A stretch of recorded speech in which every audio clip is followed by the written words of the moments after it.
What? Oh. It's recording time.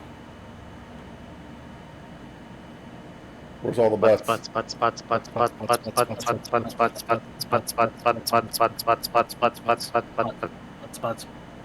was getting worried for a second there.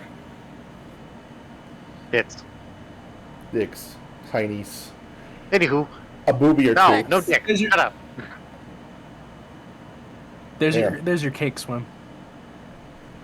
Cake. I get it. What? Bottom. Got him. Alright. Last time, you ascended the mountain. On this mountain were many Torii gates. Lots of Torii gates. An obscene amount of Torii gates. You went through the first one into a misty realm upon the mountain, which appeared to be filled with the souls of the dead, including people that you seem to have known, and also many people you didn't. Very spooky vibes. You had to ascend the mountain, basically through a misty fog and a very dark forest, which was impossible to see through, and there was also no way to get above the forest, as Tori found out. As Tori tried to descend, ended up teleporting through a gate into some void realm, and then out another gate, and directly into a tree. That was pretty spooky. Which was very funny for me. It was pretty funny, It was too. pretty funny for all of us, honestly, except for Tori. Mm-hmm. Ha! Tori went through the Tori. You'd think she'd be immune. They're her gates. They're all her gates. It's not. Gate of Tori open. I will throw you off this mountain. Anywho, you all proceeded onward, following a light emanating from Gazelle's bracelet, or bangle, whichever you want to describe it as. That was the thing. Which was given to you by a hag and house cat. I remember the name, haha. This hag then, as you were walking, appeared behind you just kind of out of nowhere and made some very vaguely threatening / very cryptic, ominous, cryptic.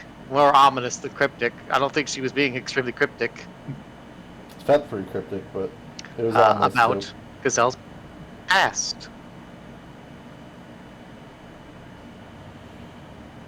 Ominous.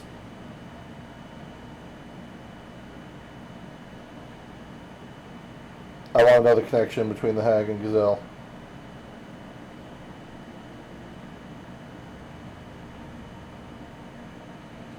Wow. Did my connection go out? Everybody's quiet. I better pause this. Okay, we're back from technical difficulties.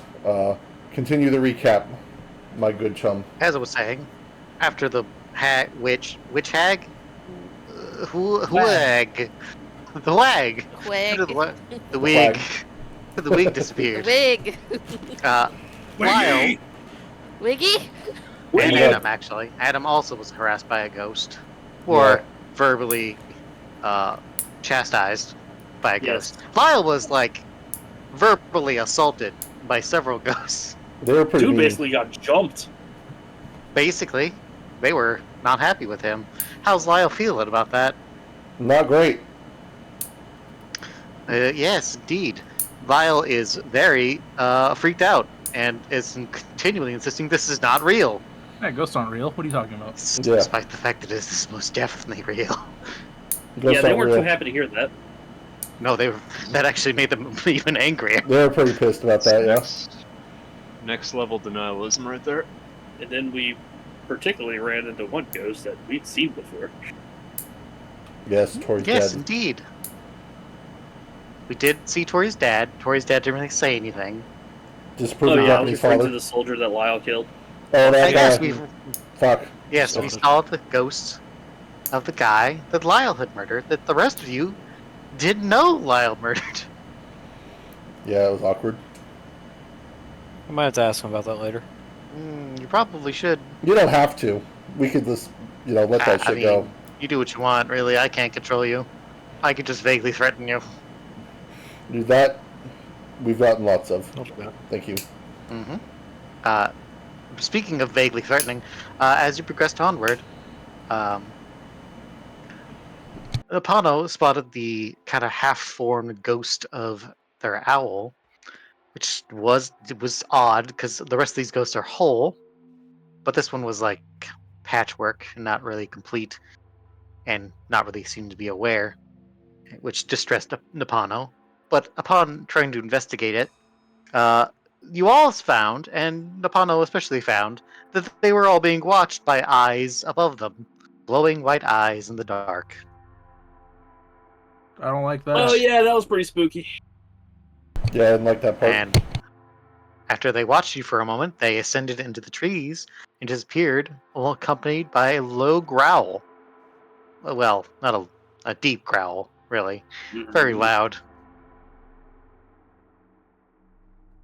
Deciding that was probably enough reason to just speed onward, you all quickly continued your ascent and came upon a large castle manor on the top. Well, is it the top of the mountain? Possible to tell. You're not sure. Still a lot of trees. But you came upon an old man, an incredibly old man, who was currently cleaning the path to this castle house. He greeted you Castle Manor House. fairly friendly. He identified himself as a sage of the mountain and You have a name? welcomed you to follow him. You didn't ask him. We'll have to ask him. You will. Or don't. Thinking of one. We call him mayonnaise. I swear to God, I'll kill all of you. He's all white. He's mayonnaise. I will start a clock, and if you feel that clock, you all die. Or one of you dies. Oh shit. Don't That'd be tempt nice. me. Don't tempt me, I will. Won't do it much. Be good. It's not worth.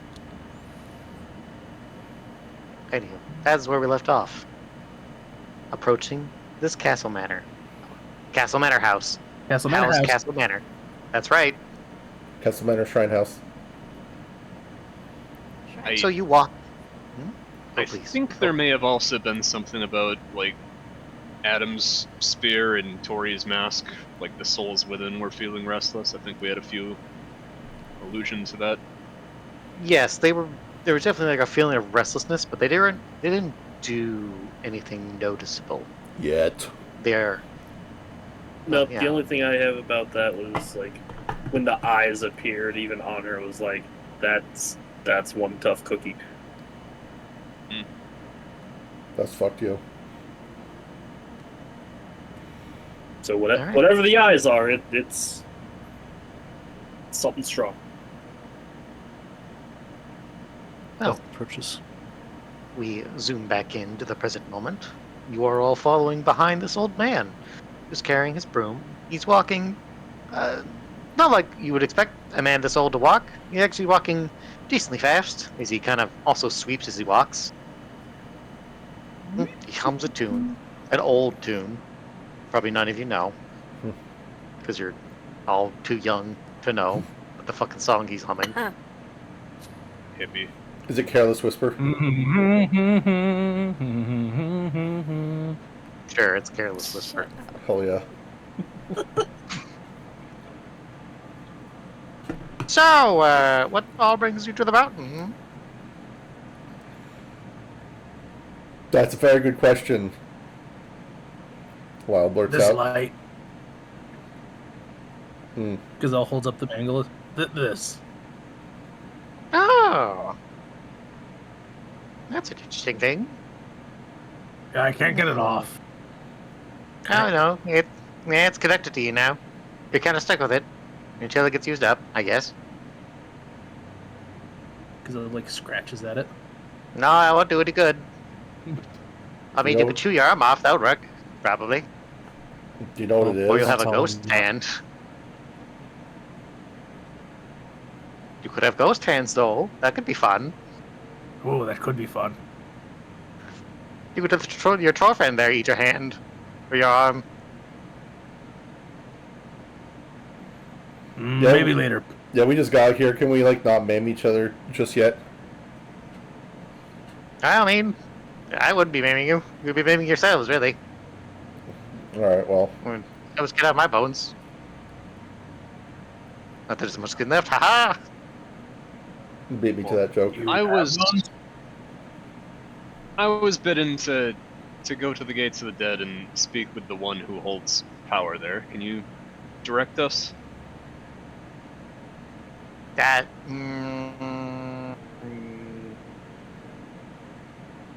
To the gates, the ones who hold power here, huh?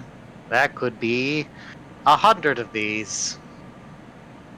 There's All that. these gates go to another place, another realm, I guess you could say. A realm of the dead, a realm of oblivion. Uh, they're countless. Some aren't even real. It's very weird. It's best not to ask too many questions about it. If you're seeking one in particular, you'll probably just have to, I don't know, go with the one that seems right at the time. I can't really I can't direct you in here. This is a place of power.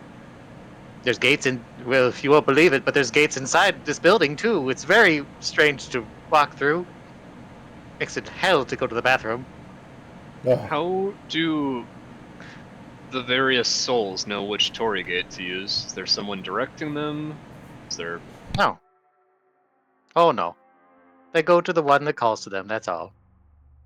they hear a That's really voice up to them. calling? No. Some do, some don't. Depending on the soul. The important thing to remember here is that no god holds power here. Who does hold the power here? Well, people guard this. The dragon guards this place, but you know, I guess technically we could be considered guards, but we don't really. No one really comes here, so there's not really much to guard against us. But the dragon, Can we I go think. talk to the dragon? I mean, you can if you Punch want him a little to. bit. You probably shouldn't punch him. I highly recommend you don't do that. Can you tell us a little bit about the dragon? Like how he came to be here? What motivates him to do what he does? I don't know exactly where he came from. I've had like maybe one conversation with the guy for the last 300 years. But I can tell you this. He he turns and looks over you all. He scratches his beard. He points at most of you. He's older than all of you. He's been here longer than all of you. And then he points at Otto. He has not been here longer than you have been on this planet. That's what I know for certain. We came here after he was already here, so he has been here longer than us, but not as long as that one has existed, I guess you could say. Or his heart? You're a strange one, middleman. What You're do you interesting. know about? What What do you are know you? about him? How could you tell that just by looking I at can him? tell he's old. I can tell his soul is very old. It's been around for a long time. Hmm. So I wonder it's still kicking. Actually, no, it's not. What am I kidding? You can Souls tell are that always just like by that. looking. He points at his eyes that have no pupils. Oh yeah, I got weird eyes. See? Yeah, I It's can see close that. to you. Ah, Jesus. They're Wow, kind of back glowing a little bit. His eyes are kind of glowing. Can you see my soul? I mean, look at me. Oh yeah, I see all your souls. Is it handsome? That's pretty good color. Okay. Have you ever looked at a creature soul and it was blurry? Like there was a void? Not, no. I mean, that sounds similar to like when you do abominations from places that should not be. Also, not quite that, because that just means they don't have a soul and they shouldn't exist. So the natural world kind of dictates that they should not exist, and because I am so connected to souls, it's weird. It's hard to I explain. don't know. You did a pretty good job. Oh, well, thank you, sir. Very kind of you, young man. So that brings us to the other purpose of our visit.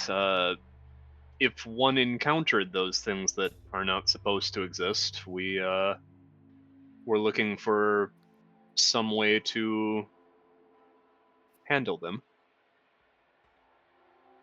Have you looked around? Have you tried hitting them really hard? We have. We've Yeah. tried stabbing them, setting them on fire. Oh, You know, fire didn't work, huh? those things that aren't supposed to be. They're fairly resilient. Let's see. Everything I but know. skulls. I know vaguely, perhaps, what you're referring to, but it's before my time, and my time is, I'm very old. Look at me. I Look can at see me. that. Look how old I am. You He kind don't of look wiggles his. No. He holds out his hands, which are like almost just bones. you don't look a year over 700. Wow, you're just a gentleman. Do you happen to know if the dragon has had any experience with entities Well, such as that? if I have my timelines correct, the dragon came after that particular bad time, so he probably would not know the threat you're referring to specifically. But I Oh. mean, if you're looking, well, let me just tell you right now, so you don't get your hopes up. If you're expecting to recruit the dragon to help you deal with this, you can kiss that idea goodbye. He will not do that. Why not? But that's an interesting bit of knowledge from, like, it's almost like some sort of divine calling speaking through you. I said, what do you mean? What do you mean? I think I mean nothing. Sorry, I didn't mean to talk about gods on the mountain. I swear to Otto.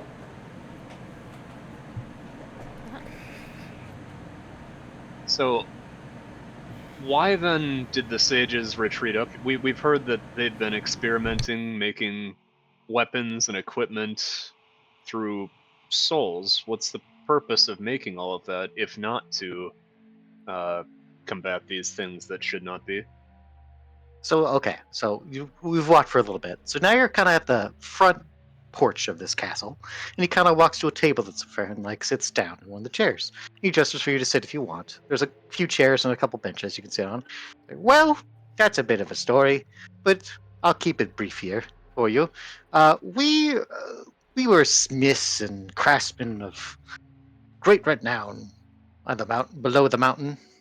We had traveled Zhao and learned very much, but we had reached the limits of our craft. Also, we were getting very old, but we didn't want to really die, and we had, on our excising our craft, learned to mingle with souls to some degree.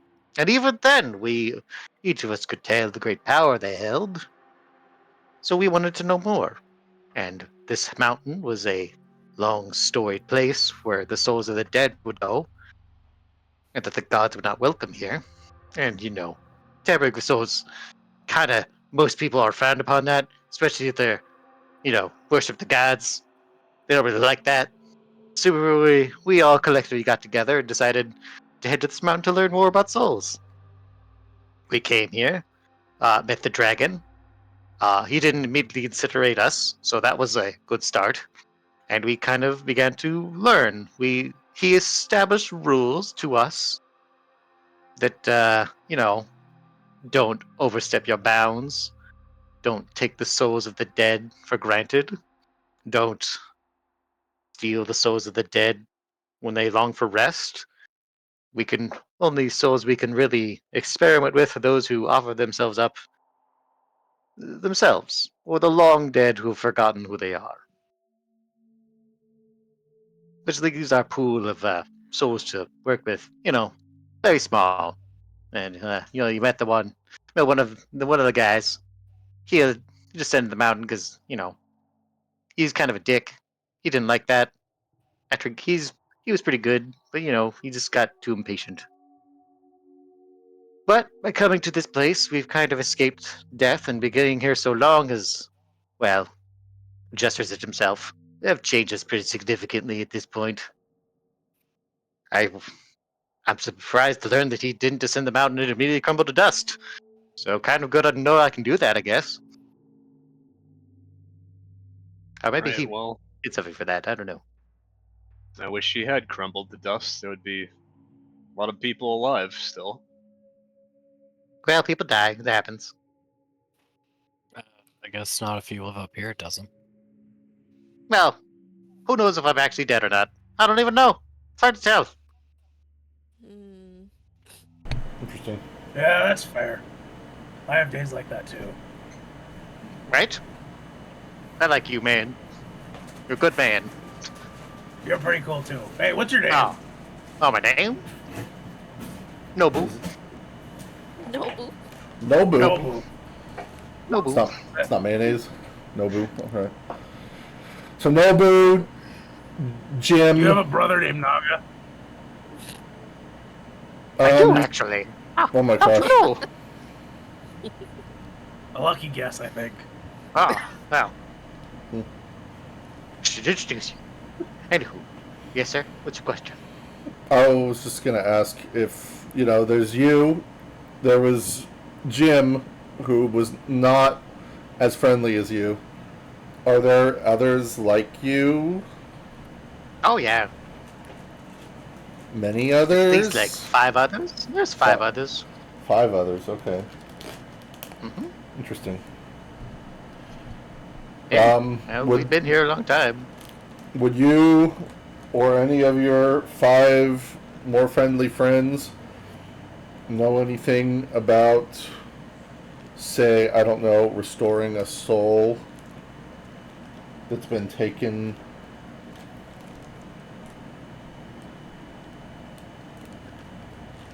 To Just a body? hypothetically. More like ripped from one, and Adam kind of looks over to Napano. You might be better able to explain this than I can.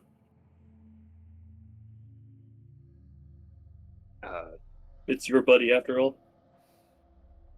Napano grabs the jar out of their cloak and just kind of offers it up for the sage to look at. And we were bonded, and the Jim the asshole, they took them from us and severed our connection. We're looking for a way to restore that. That's bad. That's not good. Oh, dear. Hmm. Well, well, I don't really have good news for you, so I'll just lay it on you.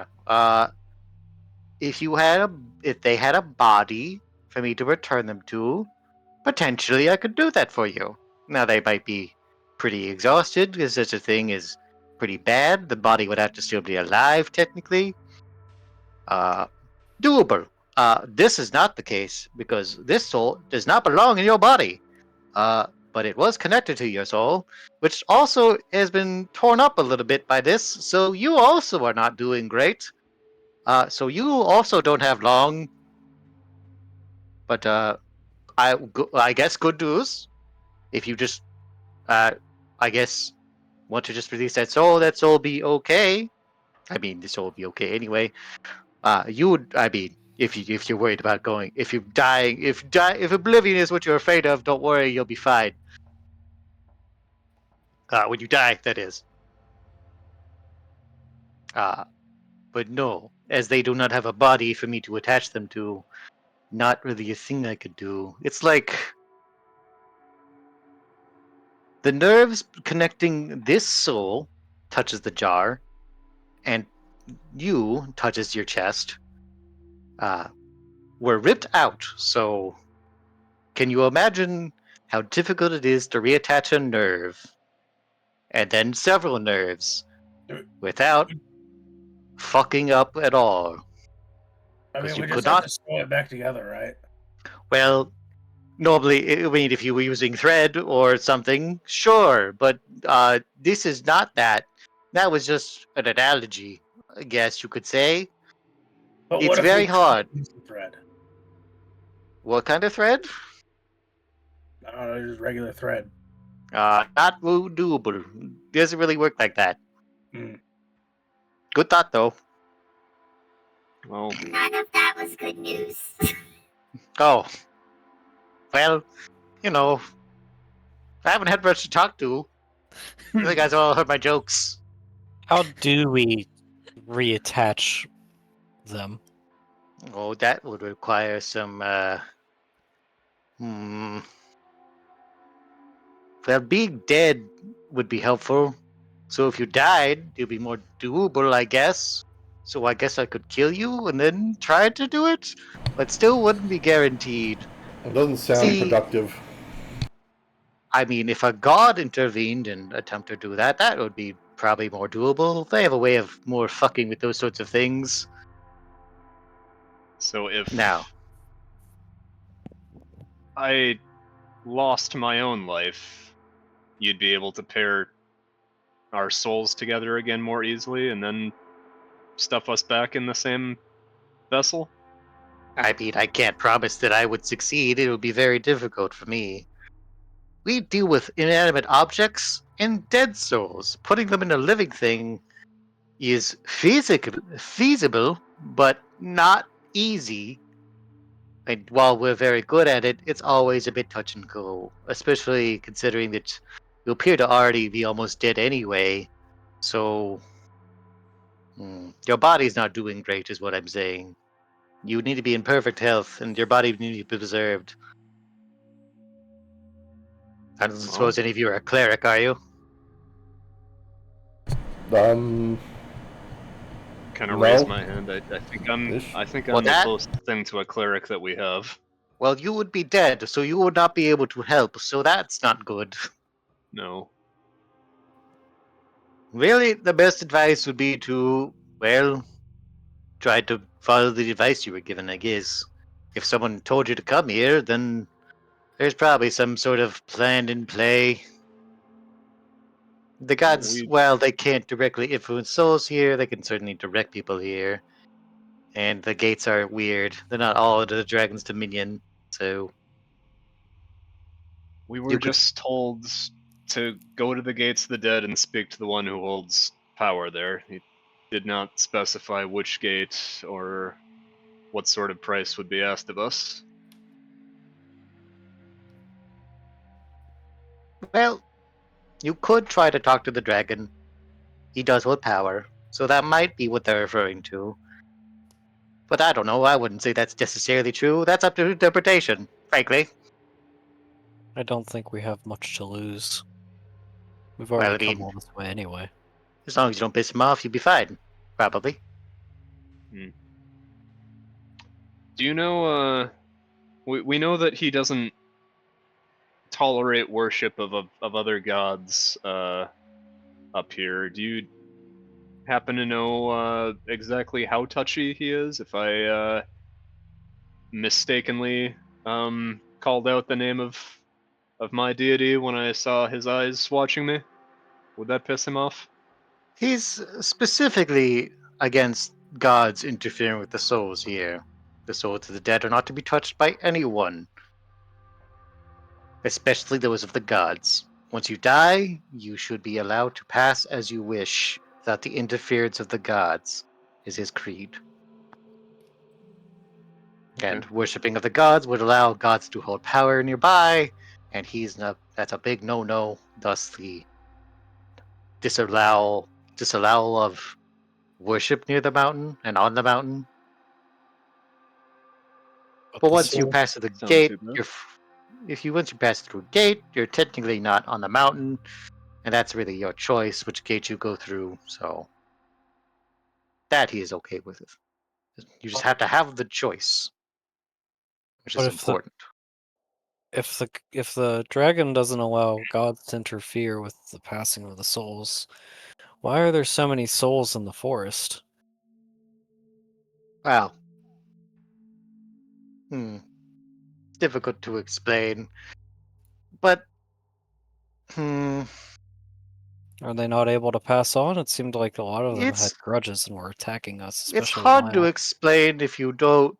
Hmm, it's hard to. Well, let's just say, for the sake of simplicity for you, that they're around because you're all here. The idea that no one's ever truly gone while someone still remembers them? Sort of.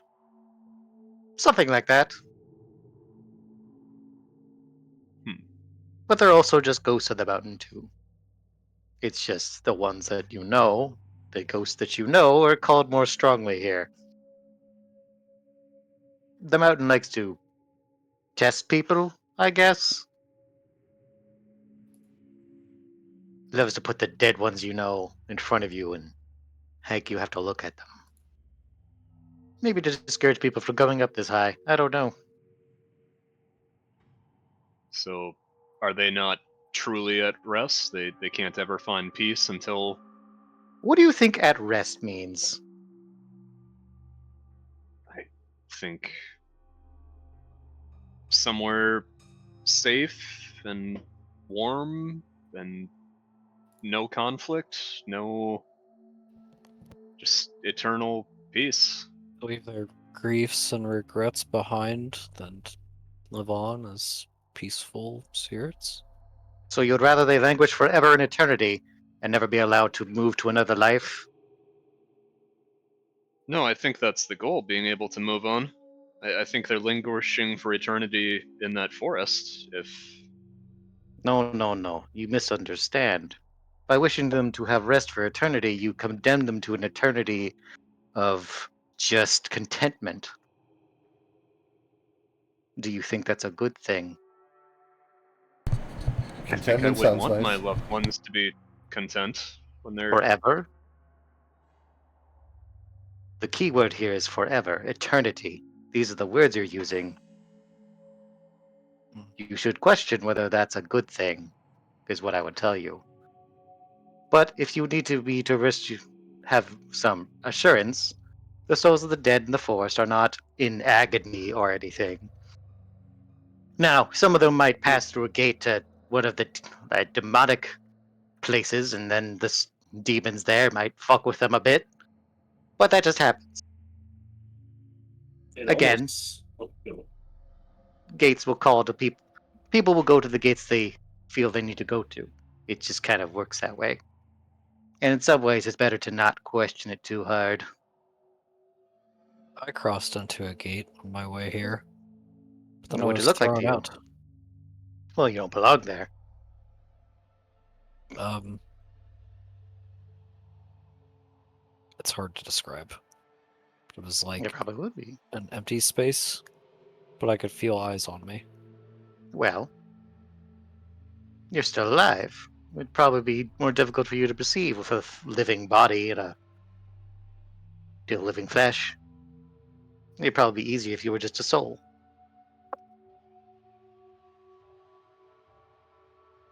The way you say those things, it almost sounds like the spirits may go to and from these gates.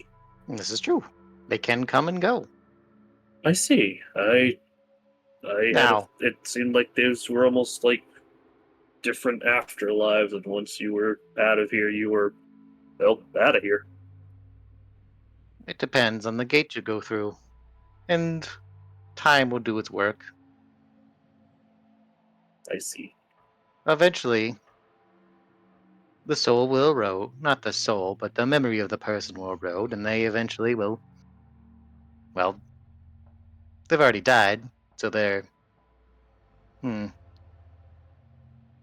Or is it like a reincarnation kind of thing where their soul energy stuff turns into a new soul? Something like that, yes.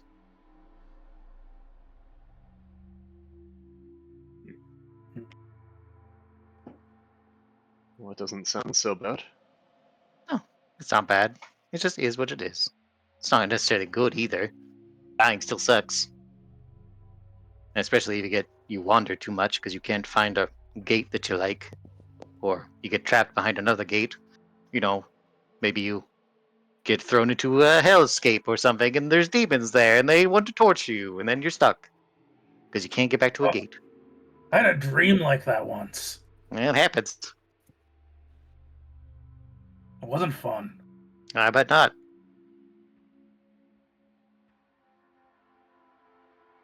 I will tell you, time is a factor. Specifically, it would be correct to say that most of the souls from points at Otto. Around that poor one's time, are gone. Well, not gone. They've come and go. They've come and gone. They moved on. And recycle. Are ghosts real? Oh yes, Adam especially just here. smacks his forehead. Hmm. Told you. This place is filled with ghosts. Can I roll Maybe insight? I'm a ghost. Sure. He says I mean, that. if you really think about it, we're all ghosts just living inside fleshy prisons. No, that's your skeleton. Why not I both? have. I have. My goodness, you're right. Oh my god. I have a question. Question? Okay, I'm still. You said Uh, you knew Otto's soul and how old it was, Mhm. right? I know that he mentioned a city named Windia. Does that mean anything to you? I mean, I've run into a couple souls who've mentioned the name a long time ago, but I don't know it personally. No, Do you know where it was? I believe it was far from Zhao. It was on what's that continent called? I don't. I've been on this mountain so long. It was in Acacia or something. Asia. Acacia, huh? Interesting. I think so, anyway. Again, that was like, oh goodness, how many hundreds of years ago was that? Many, many hundreds of years ago.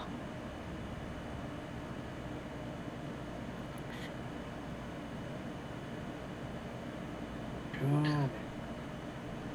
That may line up with what we know, at least from what maps show. Hmm. Perhaps this place was, well, perhaps that's what that crater is. Possibly. Or at least some after effect of what occurred.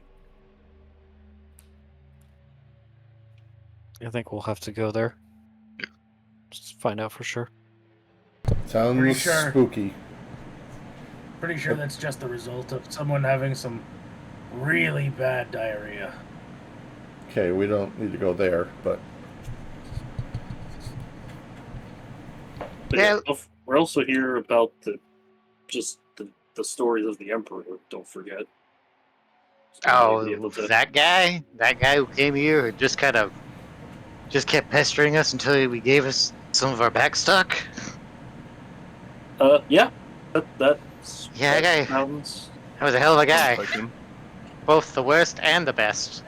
Hell of a drinker. A lot of fun. Also kind of an asshole. sounds like my kind I of people. think I know what you mean. You said that was your backstock? I mean, look, we don't have a lot to do here, so either we're cleaning, we're drinking of whatever we have in backstock. If, don't ask us where we get that. I'm not even sure where we get that, frankly. Anyway, this Or just making stuff. what is this castle you've led us to?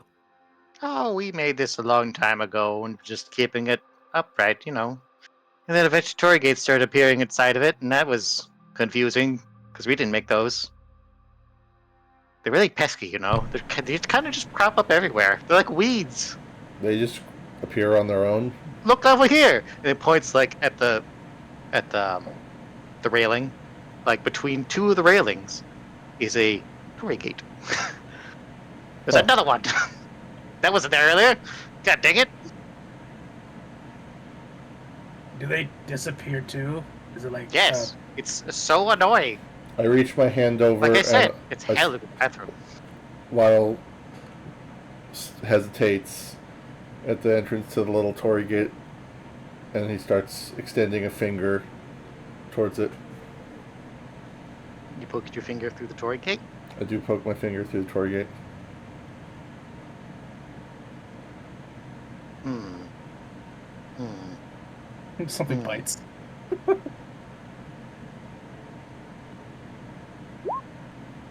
Uh-oh. Okay. Oh, you're fine. That was a You shark. feel something lightly nibble on your finger. Yum, yum. I pull my finger back. Yeah, There's a little ghost rat kind of dangling from your finger. the ghost rat. You should have I- made him lick it. I examine it as it dangles from the finger of my glove, and I hold out the Napano, and it's like, I know it's not an owl, but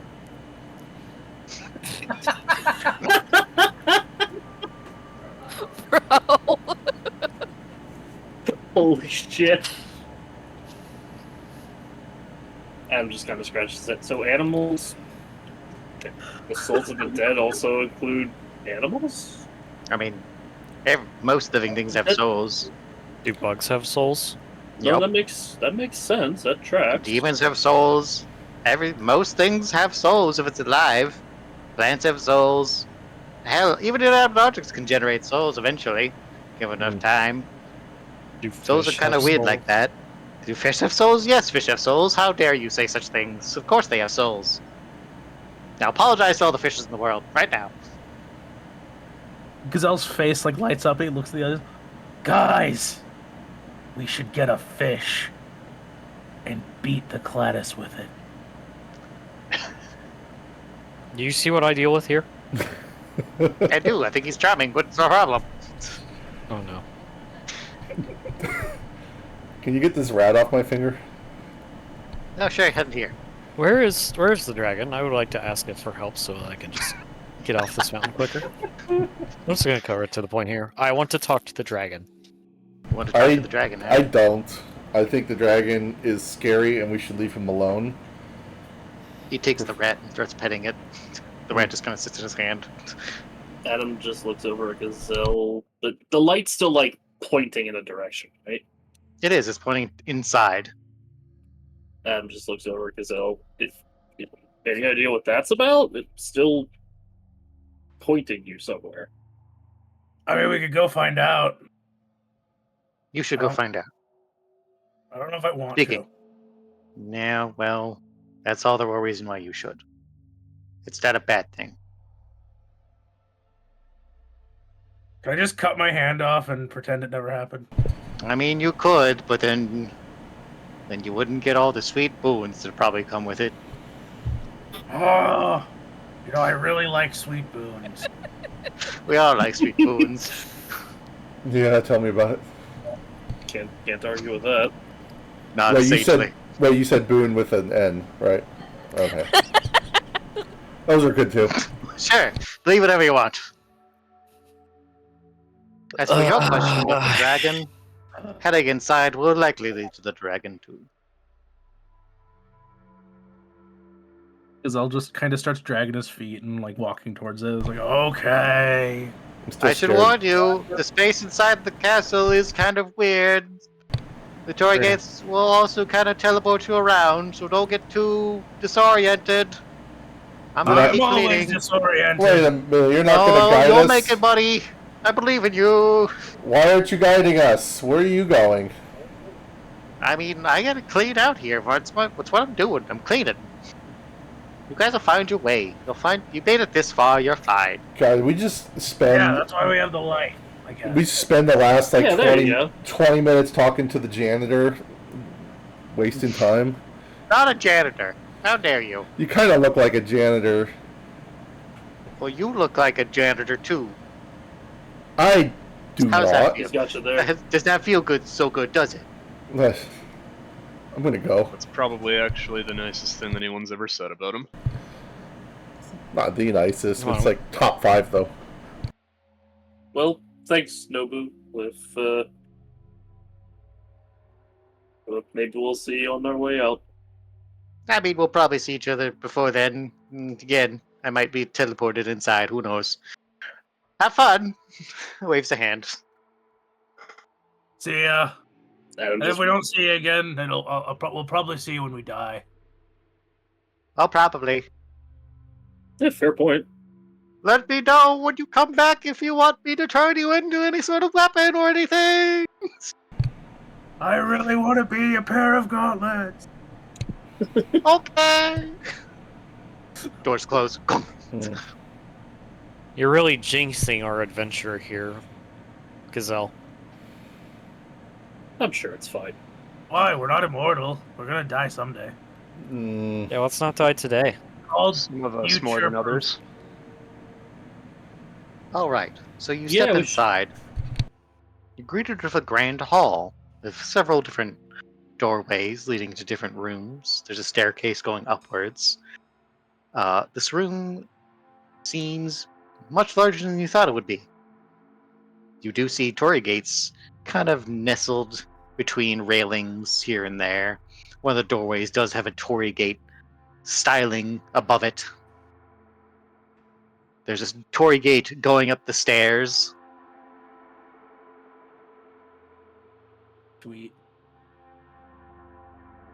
All right. That's The light spooky. is gesturing you go to the left. Lead the way, Gazelle. Yeah. Gazelle just kind of keeps following it, dragging his feet, leading everyone along.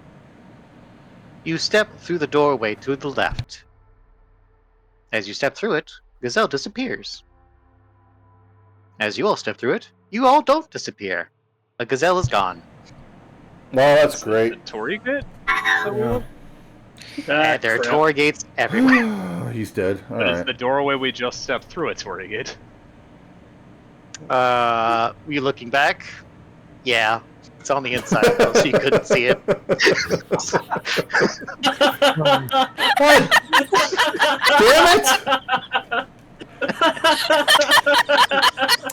That freaking janitor!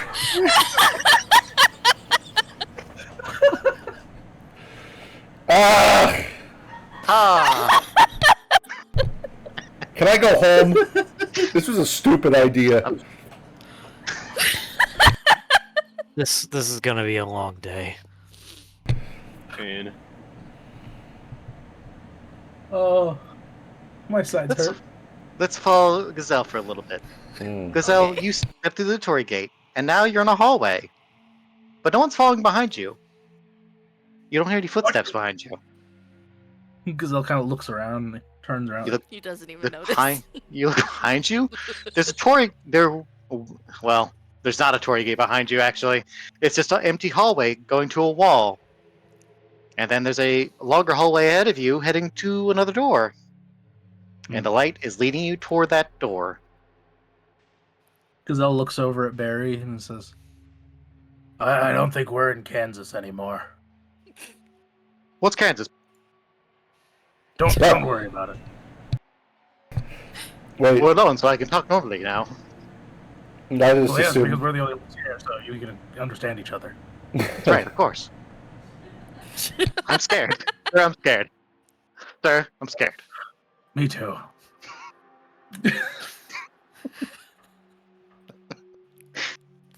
Die.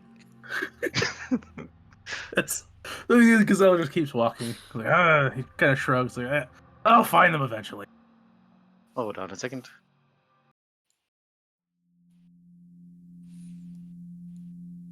Gazelle, as you walk toward the door, you start hearing humming. Someone is humming a song. It's a very nice song. It's a song you've heard before. It's a song you've heard a lot before.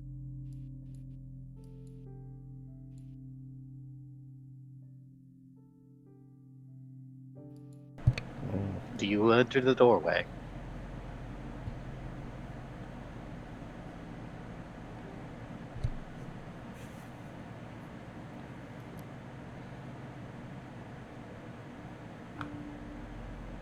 Gazelle steps forward and goes through the doorway. You open the doorway, and you see a living room. It doesn't look familiar, but it's definitely arranged in a familiar way. Someone is sitting at the table. Their back is turned to you. They are humming a very nice, quiet song. They are setting up dinner for two. One for them and one for you. Hey, it rhymed, haha.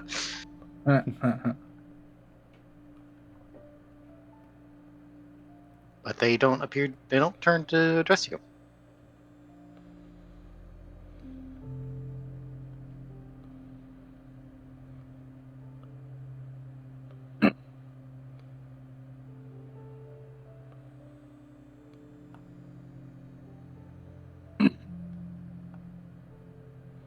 Gazelle kind of.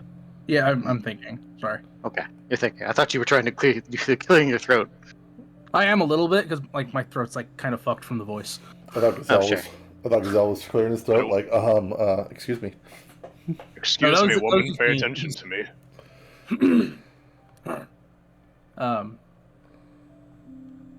Gazelle's like kind of goes out wide-eyed. Is that? I suppose it would have to be.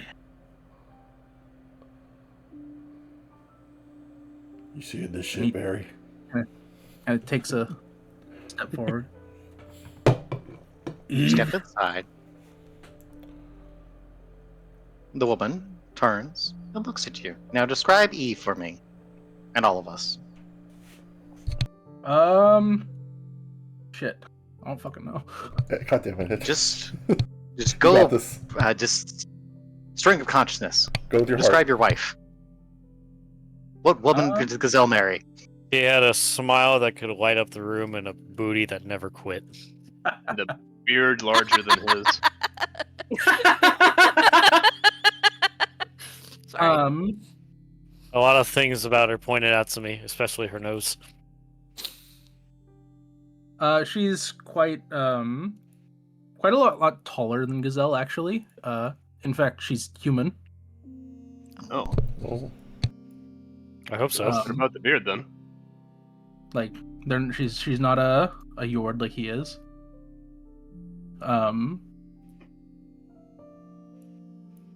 Like long blonde hair. Just very pretty, very kind looking. I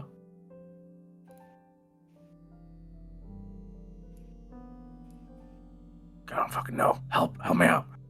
I think that's enough of a description. You don't have to give me more than that. What's a woman look Pretty like? blonde girl. She turns to you and smiles. Woman. Oh no. Gazelle, you're here. At last. I am. Come sit up dinner.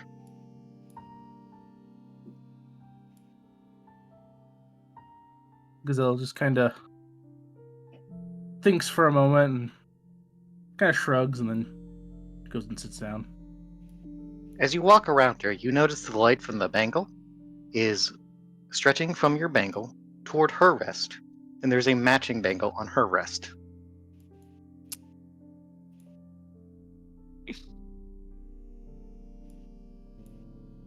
That's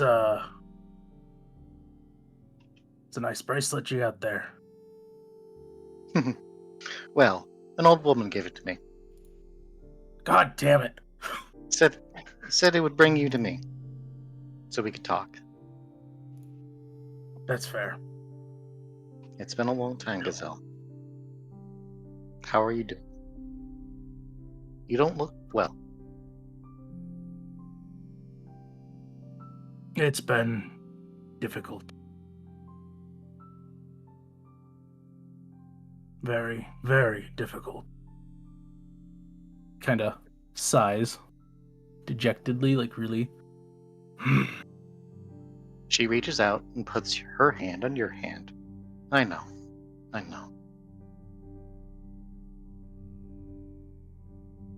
You've been going through a lot. You've been seeing a lot. And you've been trying to face the same way you always do. For joke, acting crazy, trying to have a good time, being a little weird.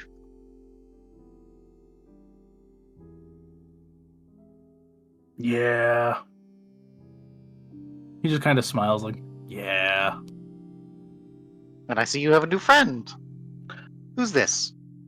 This is Barry. He's a severed head. No, well, hold on. Let me correct that. He's a head and a torso on a stick. Is this correct? Yeah, we fought him. He tried to kill us. Nods. I put him on my stick because I thought it'd be funny. Now we're best friends. Nods. Well, that's very much. Well, that's pretty crazy. I'm not gonna lie, but it's very nice. It's like you. It's been a rough couple of years. I'm sure it has. I have missed you. And you. Gazelle kind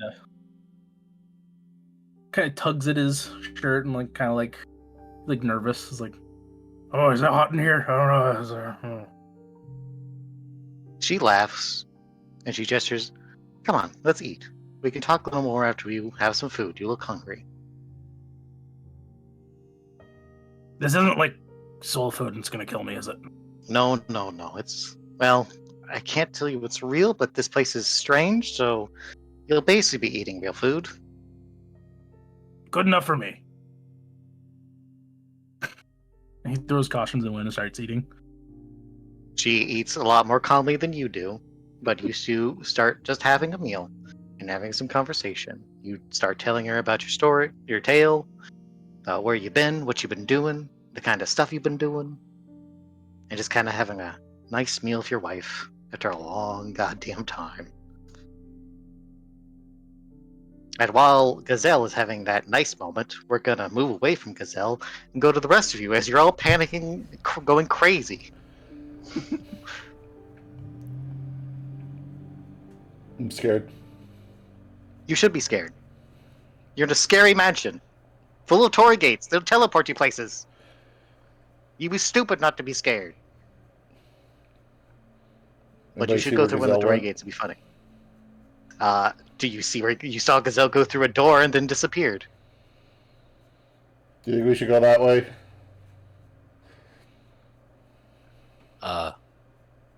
No. Okay. Well, where should we go? He was kind of our guide. Kind of stuck now. Is it too late to go back the way we came? No. Well, probably. I think we're stuck here, aren't we? We still need to go find the dragon somehow. Yeah, I'm not really Oh. a fan of making friends with the dragon. I think he'll probably eat us, but I guess we could do that. I don't know. Maybe Turn I should... and look to Napano. I've got an idea. Whenever we're lost, you should just follow your nose. I'm gonna sniff and see if there's anything in particular that I catch on the air. Well, she's doing Anything maybe that's being baked in the kitchens.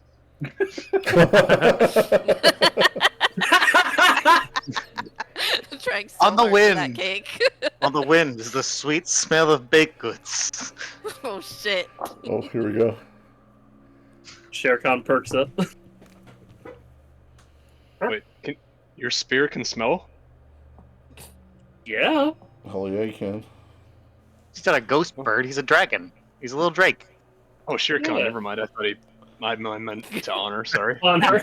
Oh, he's not a Honor was mistaken. The spear's like food. food points. No, it was Shere Khan.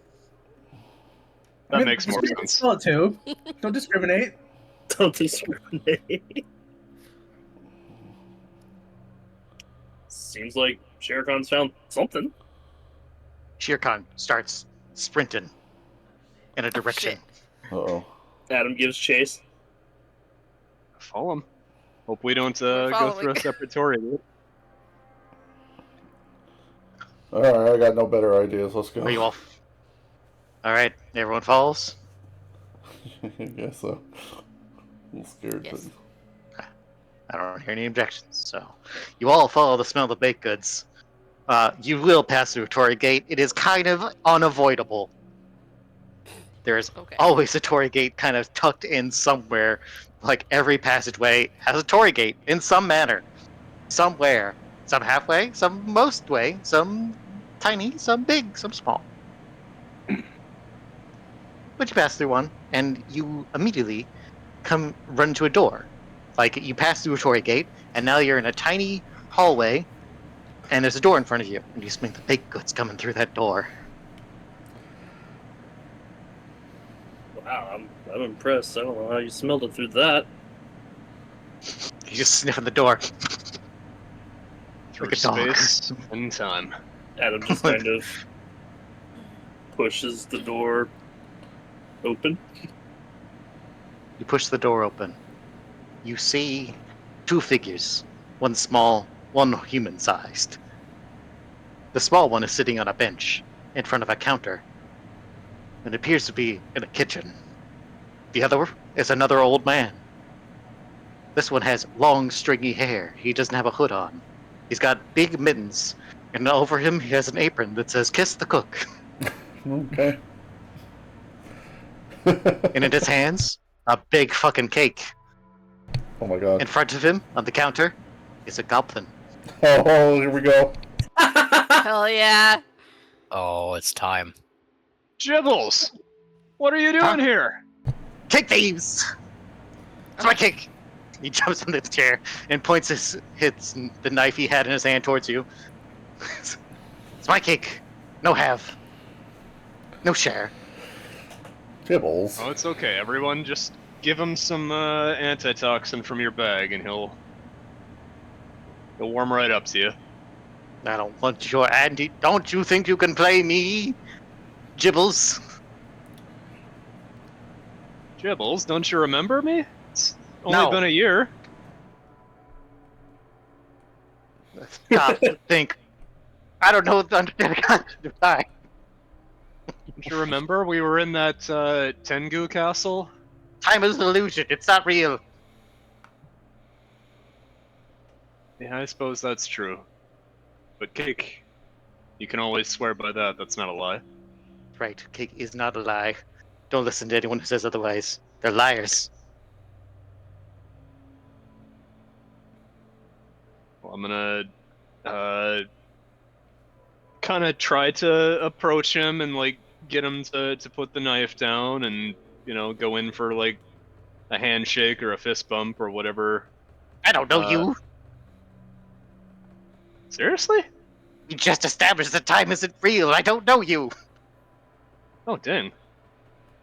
Is this like, am I meeting you at a period in time before we met? Oh man, I is don't this some know. fucking How would I know? bullshit? Ooh. Trippy. Look, man, we just Whoa. want some cake. I have plenty of cake for everyone, actually. Shut up! Shut up, Jerry! Don't share the cake! My name's not Jerry. Stop calling me Jerry. How did Jerry? you even get up here, Jibbles? We had to go through a haunted forest full of spirits. Did you do anything like that?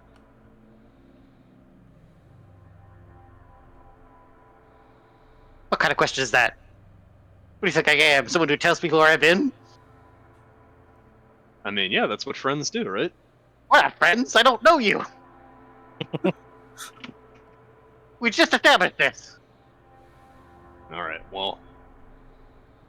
A year ago, we met, and we shared a cake together, and it was great. And then we exchanged gifts, because, as you established, if you have cake, it's your birthday. And that's what That's friends right. do. And guess what?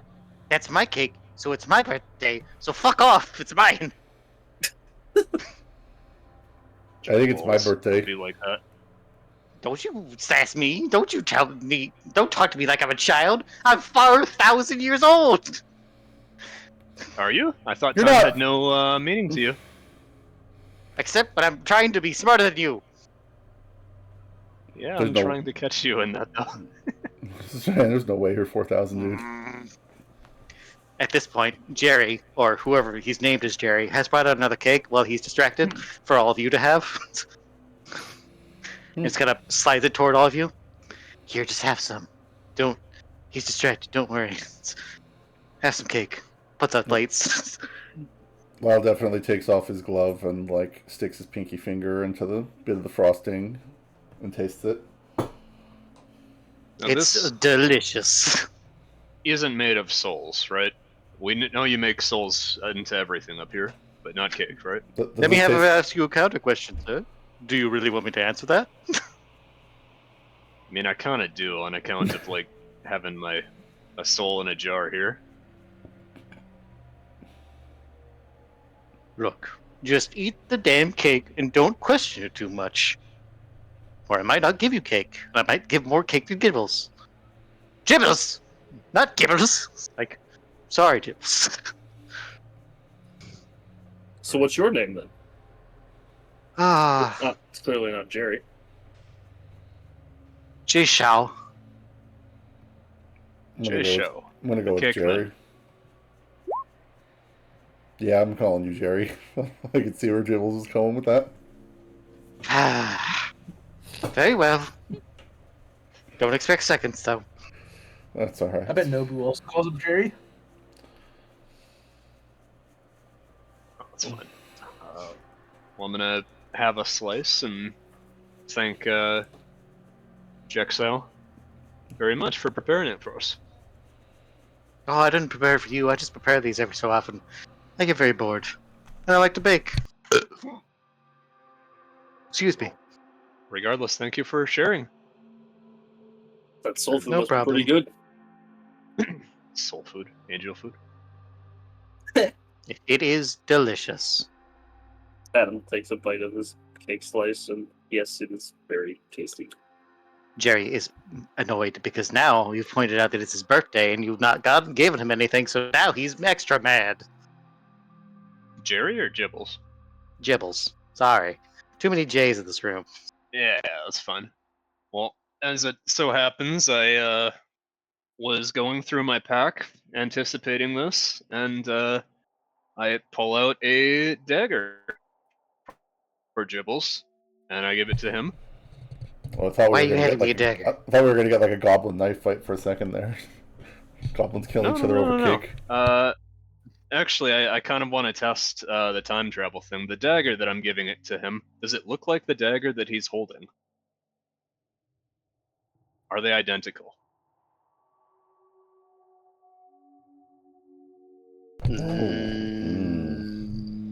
No.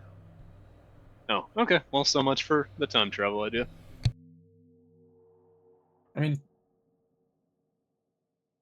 it could have. What was it? The dagger that he was using last? I'm still gonna give you a dagger and say happy birthday. You got two hands, right? You can now spear cake with two at once.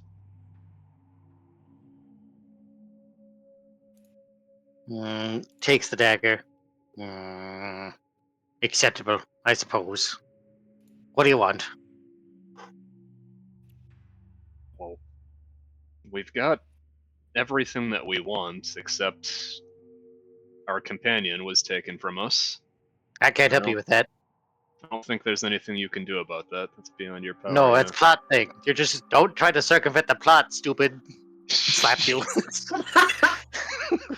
I have to try. What are the odds that this would be my birthday? Then when we do this again? Try something more manageable. And something that's not related to the plot. Stupid. Slaps again. Well, there is my question about wondering if he'd seen the dragon or not. I mean, yes, you could ask for information, but the other reason we're up here is we're trying to get weapons with souls that would help us to take on creatures of unspeakable horror that should not be. When you've been sneaking around looking for cake, I don't suppose you've come across anything like that. I'm not a thief. How dare you say such implications against me? Come on, we were there when you snuck into the Tengri Castle. Again, I don't know you, and I don't know what you're talking about. Do you have Crazy a twin? little goblin. You don't have a twin brother, do you? No, I'm just. There's only Gibbles. There's only ever been Gibbles. There always ever be Gibbles. I'm eternal and hungry. You're just giving him ideas for the future, which is also the past. I mean, we kind of need him to show up at the Tengu Castle in order to get Laris to get you guys out of that room. So, What? Do you not understand that time is not real, and the past and the future are not real concepts? Everything is happening all at once at all times. That's not even remotely sensical. Like, what kind of goblin logic are you breaking out for that? if everything is happening all at once at all times, then surely there is a time when you and I are friends. That stands to reason that. It's got you there, bro. You're trying to turn my words against me now. Now I hate you. Now Jerry, I hate your guts. Jerry, you hear this shit? Tell the goblin this I goblin's do. nuts. He comes here and starts acting crazy every so often. Don't pay him much mind. That's okay. We have one Can of I those help too. you? Yeah. By the way, I can also answer questions. Yeah, we've got our own little weird guy that drives us crazy. Have you seen him? He kind of vanished on us. Oh, he probably turns to Torrygate. I'm sure he's fine. Yeah, we gathered that much. Well, look, I can reassure you that if you've gotten this far, you're not in any danger of dying, except the goblin. The goblin is definitely going to die. Gibbles? No, Gibbles is eternal. Oh. We established this, did you not remember? How do we make the Bono We've tried to eternal? get rid of him. He just keeps coming back here. Keep saying his name wrong. Can we get Sorry, Can we get our In his goblin to be defense, eternal? he said Jerry's name wrong. Go ahead, Purple. Sorry. I was just saying, how do we get our own goblin to be eternal? well, you gotta... How good are you with a needle? How did Gibbles become eternal? Thinks. How did Gibbles become eternal? Well, that I have no idea. Some Faustian pact, probably. Gibbles, how did you become eternal? I'm not telling you. Why should I tell you? You didn't give me any birthday presents. Hold on, I have a birthday present. Oh yeah? What do you got? Let me check my inventory. I know I got something for you. I got this. I'm gonna take out one of my pop rocks. I'm gonna hand it to Gibbles. He stares at it. And he looks it over. He hucks it across the room. It explodes. Ah! Looks at you. God damn it. Every time. I hate it here. Without fail. I like your gift. That's a win. All right. Very well, I'll tell the goblin something useful for their plot so that the goblin can avoid death. Thanks, bro. Alright, listen birthday. here, you rude goblin. This one is rude, yeah.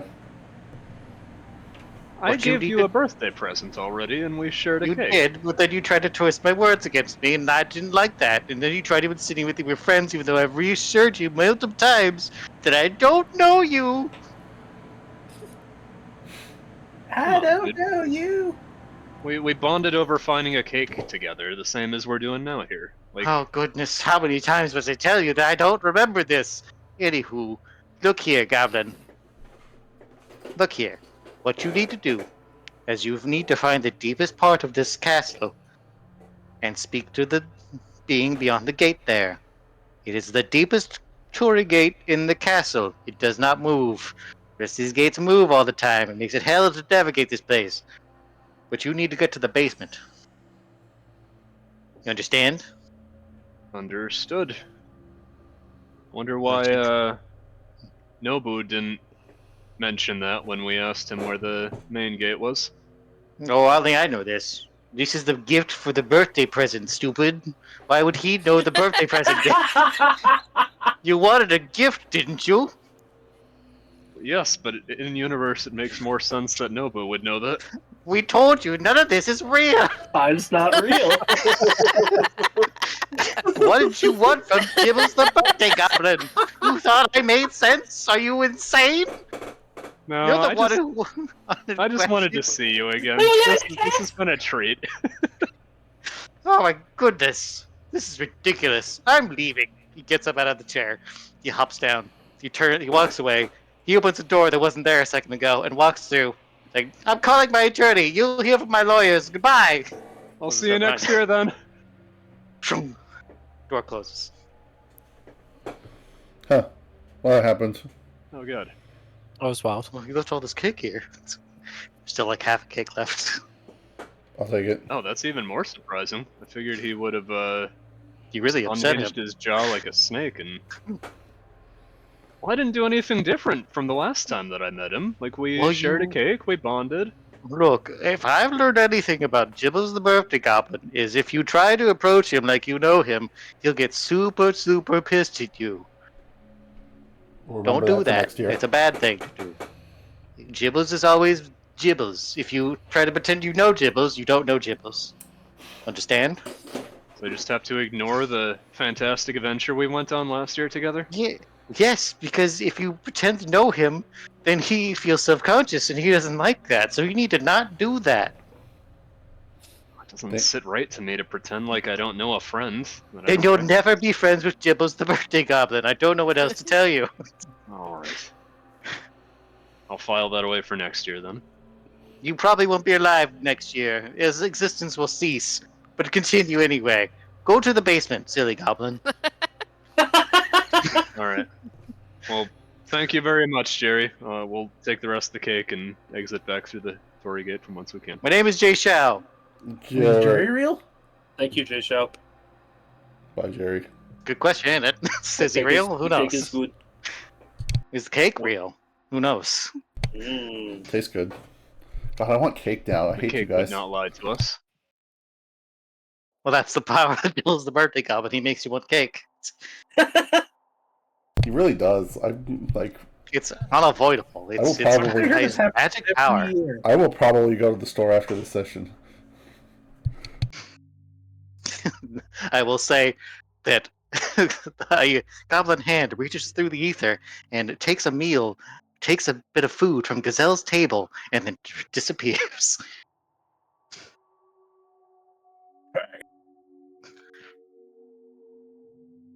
To be honest, that's some important lore. I didn't know he could eat anything besides cake. Good to know. I feel I like don't know. He'll be healing from his lawyers. shit. Let's get out of here. Objection. If he You're doesn't not in- remember me, he won't know who to sue.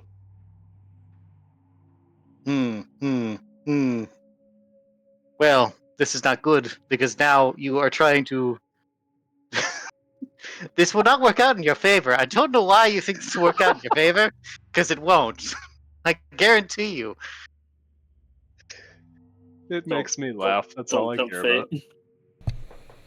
Alright, moving on. Being serious again. Alright, so we gotta find this basement.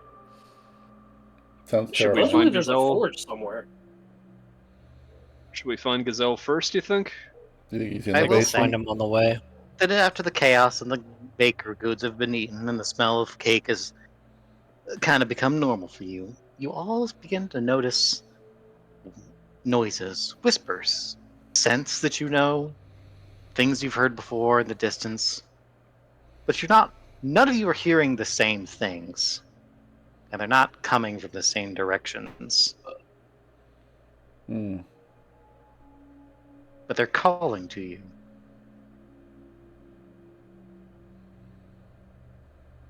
Uh-oh. Does anyone else hear that? I hear something. I think. Kinda? I think I'm crazy. I might be crazy. I think this place is driving me crazy. That's no.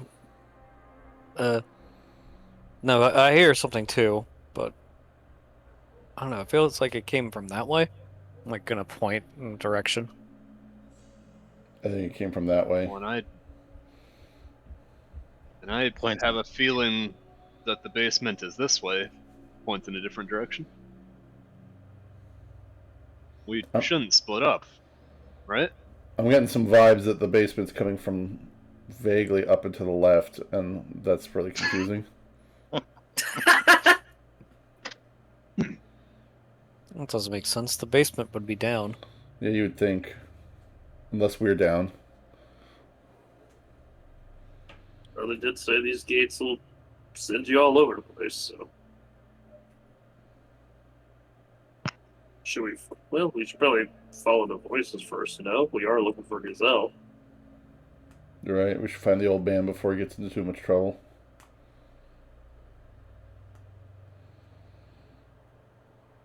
Ain't gonna do us any good Oh, you to don't have. save one person to lose another. Well, I mean, does anyone know where Gazelle is? Did they hear him? None of you hear Gazelle. Shit. And to reiterate, you all don't hear the same voices. You all hear different voices. Oh, But you don't Hear hear each voices? other's voices. You Yeah. do, actually. Oh. You hear a voice. Well, no, you wouldn't know the name. You wouldn't know the voice, but you feel it's calling to you. And UA is looking in the same direction as you are. Hmm.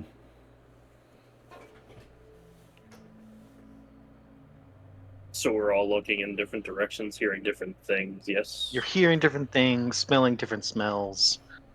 It's like you're all being called in different directions. Well, What We- does Tori hear?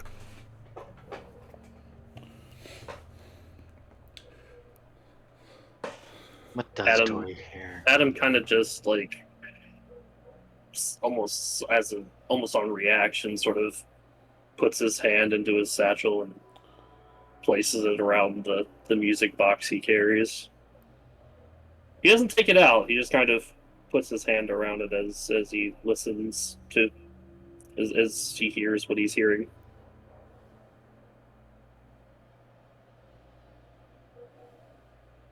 Tori, I think you hear a female voice calling to you.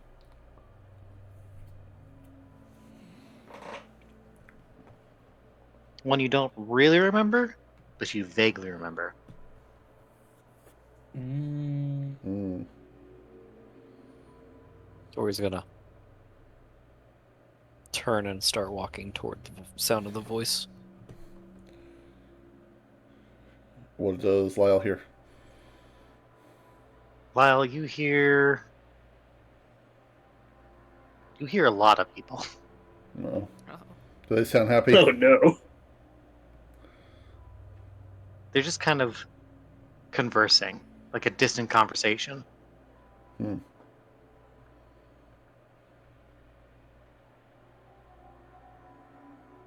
Discussing his downfall.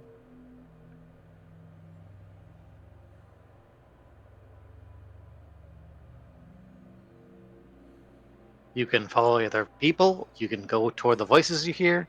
It's up to you guys. Do what you want. Well, are we splitting up and going our own ways? I don't know. Are you? That's entirely your call. Adam Well, is going to follow what he's hearing.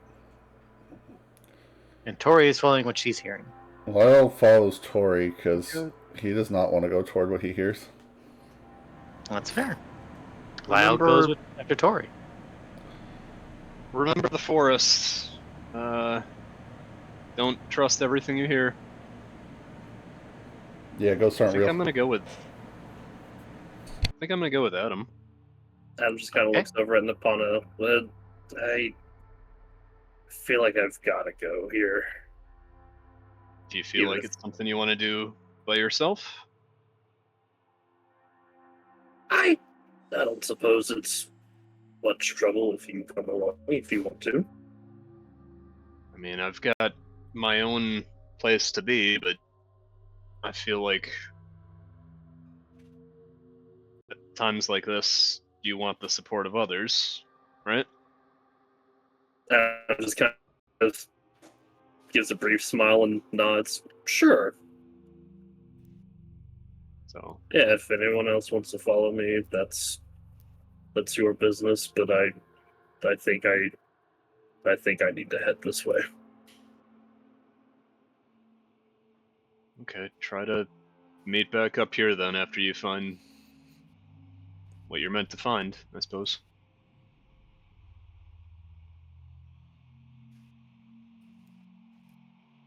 I'm scared. So, Tori's going with Lyle, and Nipana's going Lana's with Adam. going with Adam. Where's Otto going? With you, eh? Otto's going to look at UA. See what she UA wants. looks like she might cry again. She looks like she recognizes the voice. And she looks at you, and she looks like she really wants to go towards it. Okay, we'll go. I'll take her hand and just She holds lead her. your hand and starts. We both start walking toward the voice. Everybody remember to look It's for kind the of old saying just man. things like, the voice is not like having a conversation. It's like saying, "This way, come this way. It's all right, come this way."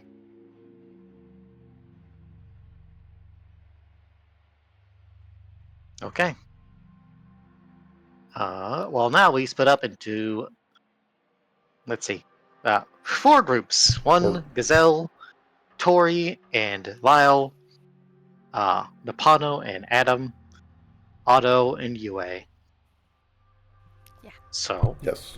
who do we want to check in with first? Should we go back to Gazelle? Probably go back to Yeah, Gazelle and then sounds roll good. for the rest. Okay. Gazelle, are you ready? No. Too bad. God kicks in the door and brings the Kuiper back in. Puts in your face. All right. Caught in 4K. We return to the kind of nice, calm scene of Gazelle and his wife, Eve, eating dinner. And the food's almost done. That light from the bangles kind of just stretching across the table the entire time, just kind of gently floating in the air, just connecting you two.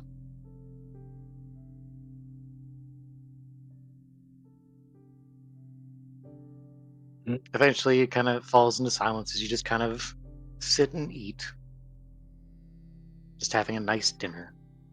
Mm. Eventually, she puts Occasionally down. feeding Barry. Yes, Barry's kind of sensing the comfortable mood, doesn't make any noises. He actually starts eating a little more politely. Not like open mouth chewing on food.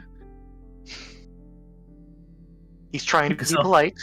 Gazelle occasionally like patting his like mouth with the napkin.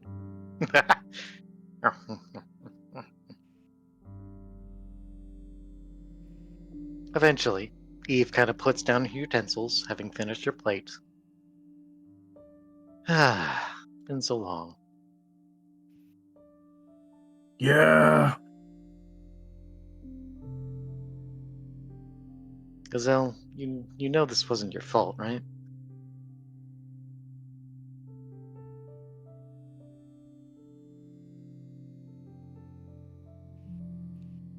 If I had been stronger. If I had known. I could have saved.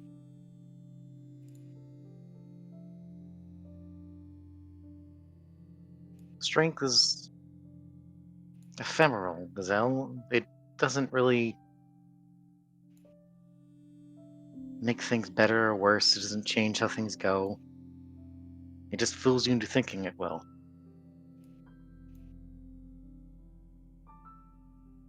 What happened, happened. It's not your fault. It's not my fault. It just is what it is. It's sad, and I miss you, but we're here now, aren't we?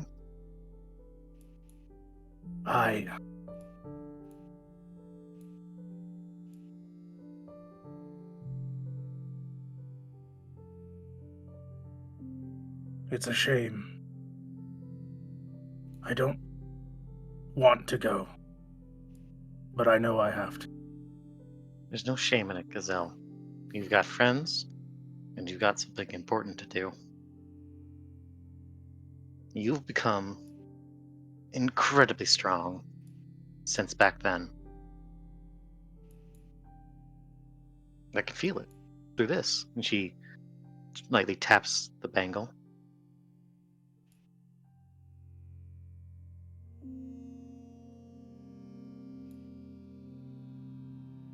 Gazelle kind of looks at his. It is actually kind of glowing brighter now. Still kind of itches. Well, hold on. She kind of gets up, kind of walks over to your side of the table, kind of sits next to you and starts touching it and kind of adjusting it. And she kind of tries to make it more comfortable. As she tries to like get it into a better position so it's not chafing so bad. Hold on, you just gotta put it a little lower like this. You know, you just gotta lower it down like here. How's that feel? That's actually a lot better. Oh, there you go. See, you were too afraid to fucking mess with it. You know, you gotta not be afraid of things, Gazelle. No, I mean I literally couldn't move it before. Oh, that's probably interesting. Well, I'm glad I was able to help with that. Pretty sure it's that old hag's fault, honestly. Well, I don't call her a hag. It's not nice. Maybe she was a little weird. Kind of mean. I mean, it's hard when you get that old, you know? How old is she? Oh, I don't know. Older than... Well, I have no idea. Better not ask. I think that's the sort of thing you don't ask, you know? That's fair, yeah. Gazelle kind of just nods. She smiles and laughs a little. Look, Gazelle. The thing you need to go do is incredibly dangerous. I can feel it. I can't see everything, but being here is kind of giving some perspective. I can tell that you're going somewhere dangerous and you're going to be facing off something dangerous. And I think you're probably a little scared of it. Am I right? No. Come on. Come on. Pokes your cheek. Don't lie to me. I'm not scared of anything. Oh, you. Come on. I know you're scared. It's okay. Nothing wrong with it. Gazelle just pouts. You gonna cry, you big baby? Look here, Gazelle. It's okay if you're scared of it. Even when you have to go face it. There's nothing wrong with being scared of it. It's a terrifying thing. But, look here. You can stop it. You have the power in you. And even if the worst comes to pass, you will be right back with me. One way or another. Okay? I'll be right here, waiting for you, for however long it takes. And if you make it through it, you can come here and see me again, as long as you have that. She kind of holds your hand, and both bangles are touching now. You're touching bangles. Sorry, couldn't help it.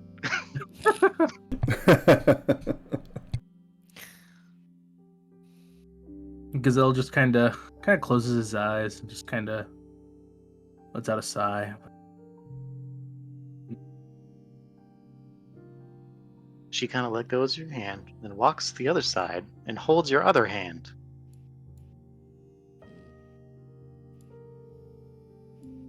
And I'm going to give you a gift. It's what the old lady suggests I do. As a gift for you. Gazelle just kind of blinks. What? Here. She kind of puts her hand with the bangle over your other hand that does not have a bangle.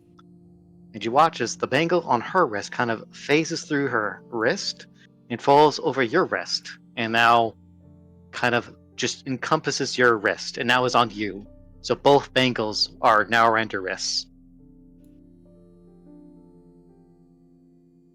What? Did they turn into handcuffs? Is this some sort of? I like where this is going. I don't like where this is going. She smiles and her eyebrows wiggle. No, I'm just kidding. I'm just kidding. Dang, she freaky. She married Gazelle. What did you expect? That's fair. That's fair. Yeah, that's fair. This will give you power. All right?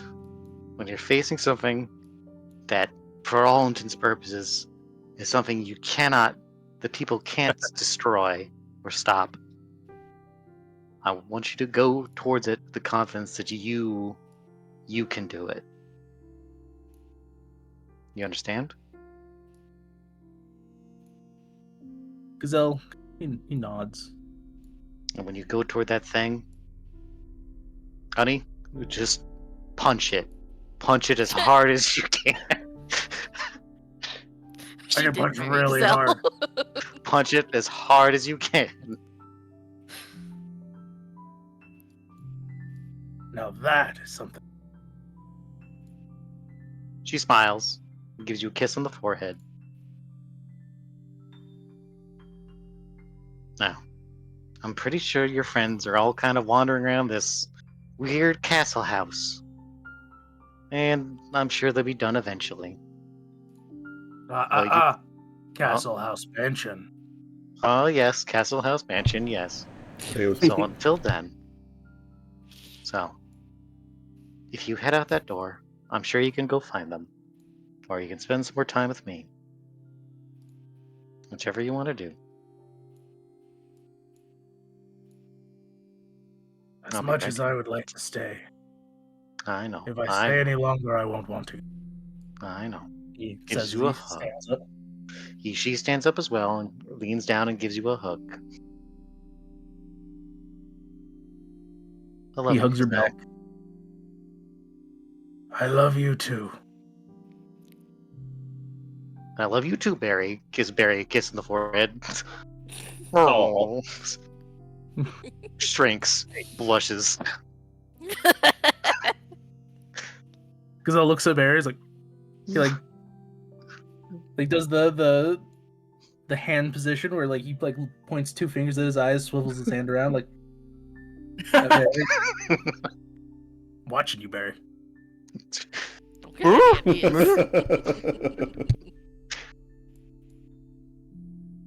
Okay. It's my wife, Barry. Don't get fresh.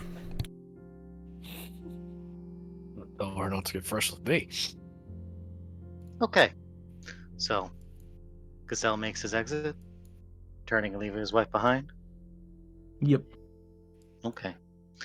The bangles around your wrists stop glowing completely glowing, but now all the engravings on them are just kind of faintly glowing, like they're charged. You know what I mean? Right. And basically, what this means is I haven't written this yet because I had to figure out the wording for it exactly. But you have acquired a move, which will be very powerful. I will tell you. I just have to figure out how I'm going to word it. But the short answer is, it's something along the lines of, you can destroy the undestroyable. Nuke punches. I But already it's have limited. that, though. This is stronger than that. Oh, damn. And you can only use it once. Fair enough. Only once. It doesn't recharge. It doesn't come back. It's a one-use punch. Ah. Better find a really big dragon to use on. I mean, we're in luck. If well, it's yours to do as you wish, but I have to write the move. But but yeah, that's what you got. Nice. All right. Now, who goes next? 1, 2, and 3. Who's 1? Who's 1, 2? Who's 3, 4? Who's 5, 6? Roll for it. Napano rolls highest wins. Napano and Adam could be 1 because it's Napano's arc. Tori and Lyle could be 2 because because we're 2 of a kind. Yeah, you're 2. And then I'll go last. Otto and UA could be 3 because the NPCs are the fucking losers. Okay, I guess we're fine. I guess we're going. Napano, Adam, what you got? Well, this is Adam's shtick. I'm along for the ride this time. Yeah, Napana's along for the ride. Okay, all right. Well, I guess I'll just kind of. So, all right. So Adam and Napano pass through this gate. So at this point, would Napano start hearing what Adam's hearing? Yeah, as you draw closer to it, yes. Okay. Because Napano is drawn into it. Okay. Whose So, voice? it's someone. It's the voice of like a female singing, and it's a tune that Adam is very familiar with, but he did also play the music box in front of Napano, so Napano has heard it before too. It is that same tune, and so he as he starts to approach the source of the voice, he does take out the box, but he doesn't open it up yet. He just kind of keeps it in his hand.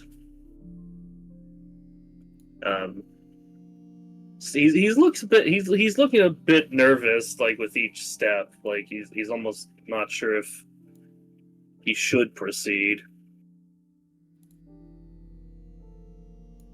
Someone that you want to see again? Well, it's certainly seeming that way.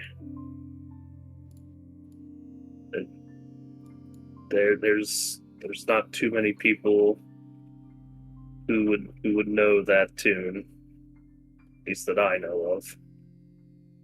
Because you don't necessarily have to go through with it. In the forest, the spirits chased you. Here, it seems a bit more controlled. You go to them. Yeah, but at the same time, I feel like if this is something I've been searching for, and part of what led me to Zhao in the first place. For all I know, I might not even run into you guys if I wasn't Looking for answers. So if this is a way to see things through, then I think it's a good idea to push ahead. Answers are what you're looking for. Maybe the spirit of whoever passed on, they'll have those. Yeah, that's what I'm hoping. So Adam continues down the path. Leads you to another hallway, and there are a set of doors with a torii gate built into the wall above them, and you hear the humming of the music box beyond.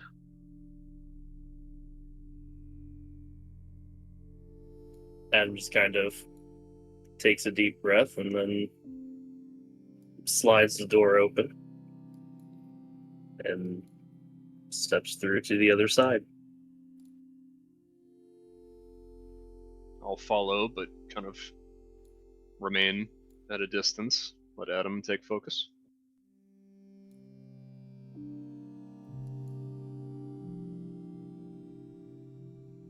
Adam, who was on the other side? Yes. Okay. All right. So it isn't clear at first because their back is turned to him. The voice is definitely feminine, and although there are definitely signs that the person they're approaching is female, he can't see their face yet. And she continues to just sing as if no one's around. But after a few seconds, Adam finally opens up the music box, at which time the song plays along with her voice, and her voice suddenly stops, like almost as if the music startled her. she slowly turns around, and at first she seems.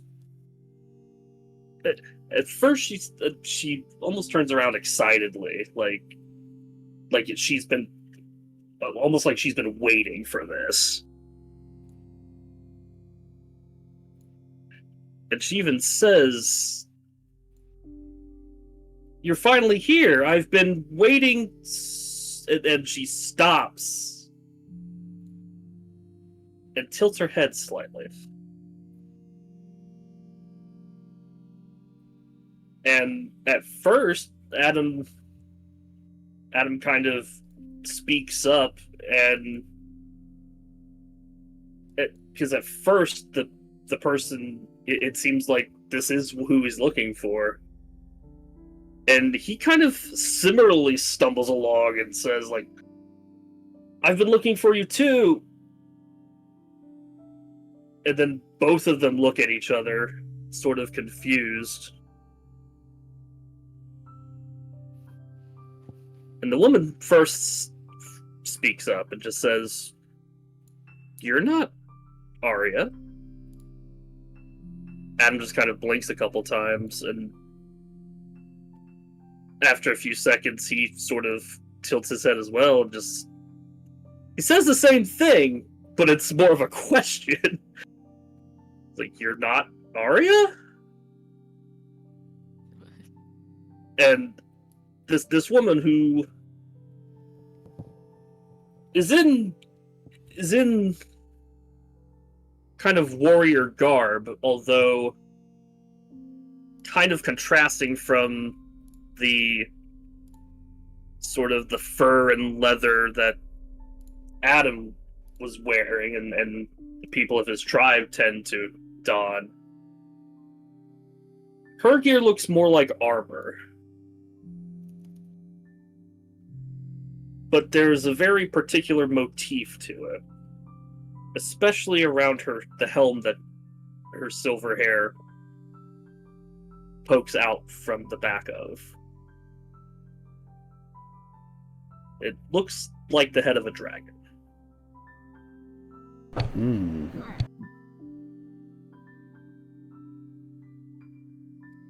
And after a few seconds, Adam just kind of nods and says, "No, I'm not. I'm her son. Who are you?" Ooh. Bro found his Kura.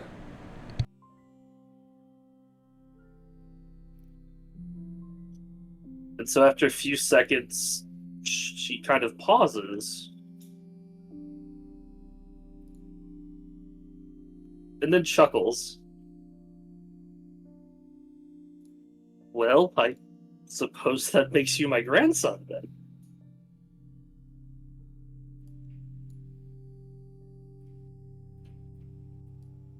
Mima. Huh. Although it's interesting, because I was sure I felt her presence at one time.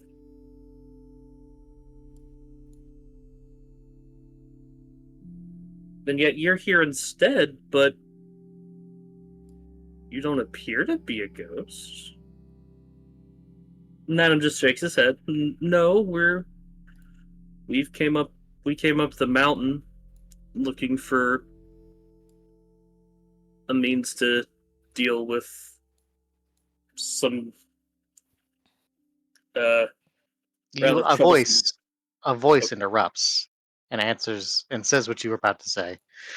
"To deal with the Cladis, yes." And another person kind of walks out from behind you,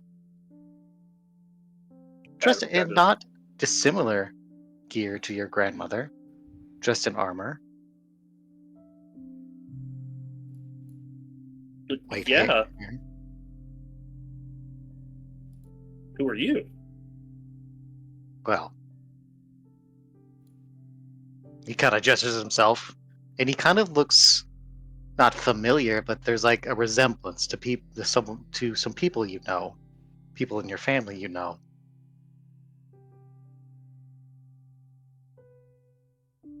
I don't know how removed you are from me, but I think you can guess. Yes? Looks at your grandmother, who probably nods. But looks annoyed, probably.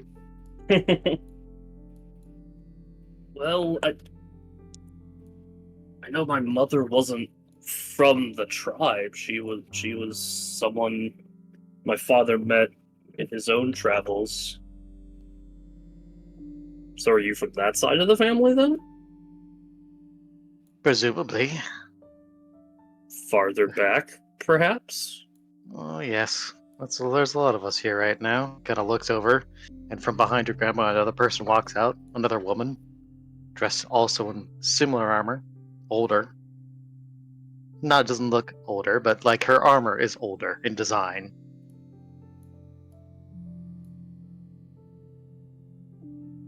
She kind of waves. Hello. Adam just kind of waves as well. I don't know a lot about her side of the family, other than stories that father would tell me about. And to make a long story short, I came here thinking I would find her because my understanding was she passed away when I was young. Though there was something weird about her funeral that maybe you all can clue me in on. Such as another voice comes from beside you, as just more and more people that look similar start showing up around you, like a family gathering has started. Well, uh, I don't recall dragons being much of a fixture in his stories, although he mentioned seeing one once in her presence. But the day she was to be sent off on a pyre, a dragon had appeared, and well, I thought it just simply flew overhead, but maybe it wasn't there just to show respect. Not if she's not here.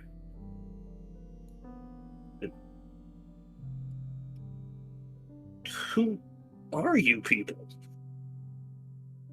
Well, it's complicated to say. We're all we all carry some of that blood in us, but some people take it further than others.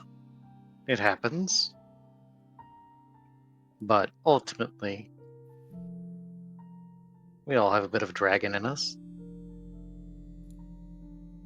So is that why this fella started following me around? And Adam kind of shuffles to the side, and Shere Khan kind of looks at everyone.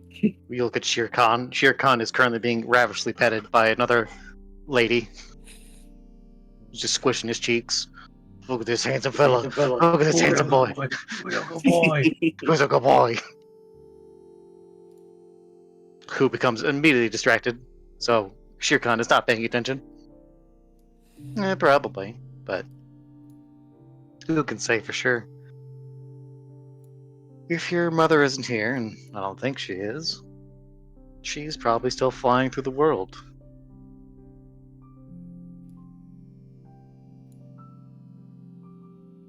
Or she's moved on to another. Who can say? Dragons are strange sometimes.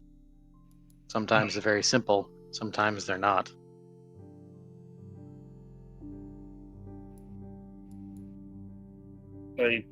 I see.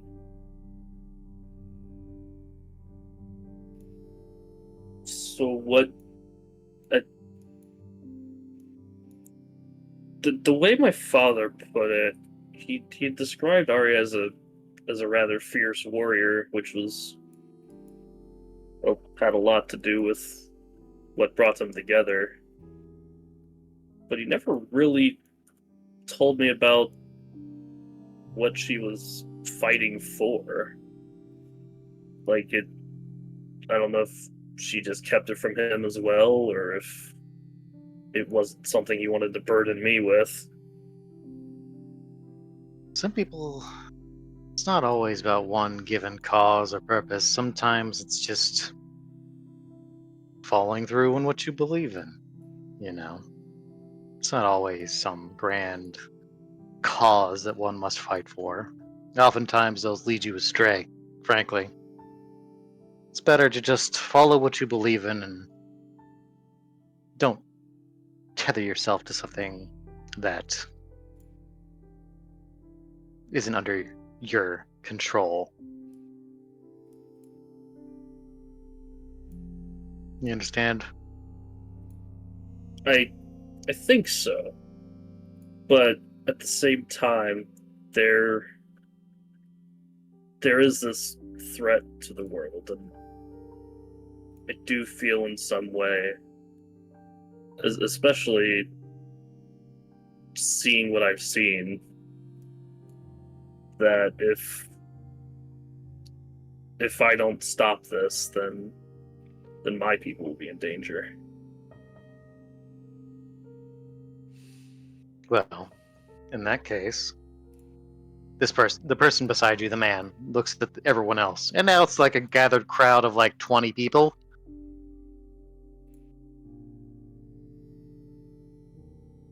Then we will stand with you. Your spear. Pull it out for us. On her is unsettled, but not uncomfortable. Adam just kind of blinks a couple times and nods before taking on her out and just kind of holding it out. As you hold on her out, like a projection of a figure appears beside it, their hand on her as well, and they almost seem surprised as they form. This figure looks familiar. You remember in your trance sitting across from this figure. This is on her, in a physical shape. His features are still missing. You don't really see a face, but it's like hidden under a hood. What? Ah. They Adam kind of just nod. kind of blinks a couple times, like shrugs. This warrior in the spear stands with you. So, if he can do it, and the spear can hold him, then we will join you and walk alongside you for your quest, so you can defeat this foe.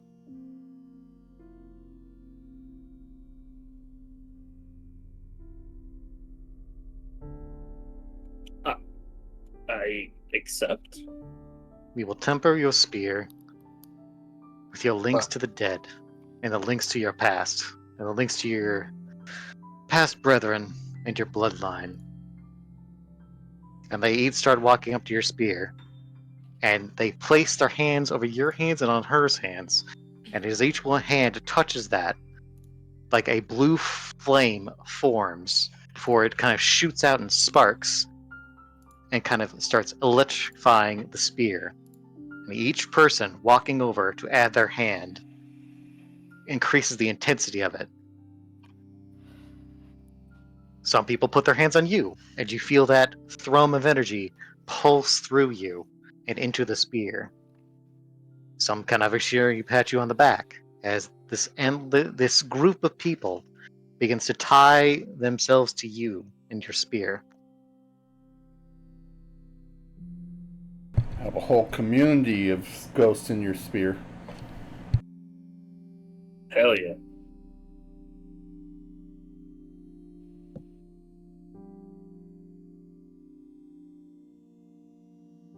The man, being the last, as each person does this, they kind of fade and disappear. The man kind of pats you on the shoulder. we will walk with you until your job is done. And then, one day, you'll join us here, into whatever lies beyond this.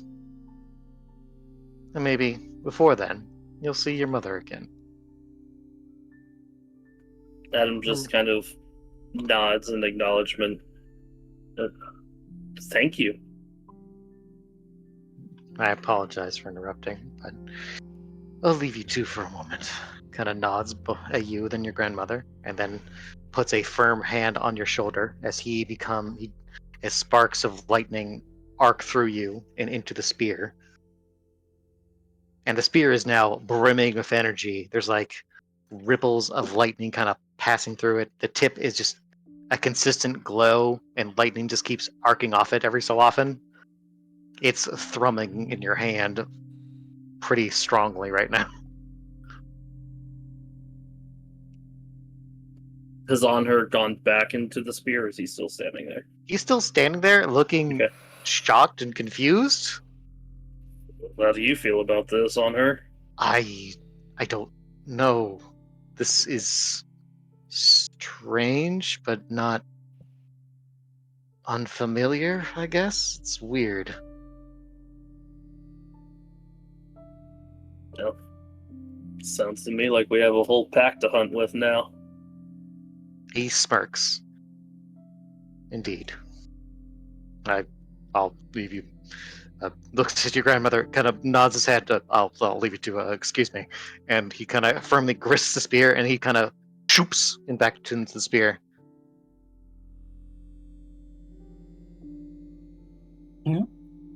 Adam just kind of looks back to his grandmother and puts a hand to the back of his head. Well, that was something. Indeed. I'm glad they were able to help out, because she kind of laughs a little bit. I really wasn't sure what to expect. I suppose maybe they would have done the same if Arya had stopped by. But if you do find her, just let her know to come find me someday. Adam just kind of nods in acknowledgement. Yeah, I will. If I can find her, I'll definitely do that. It's good to meet you. And he sort of trails off. Sylvia. Adam just kind of nods. It's good to meet you, Sylvia.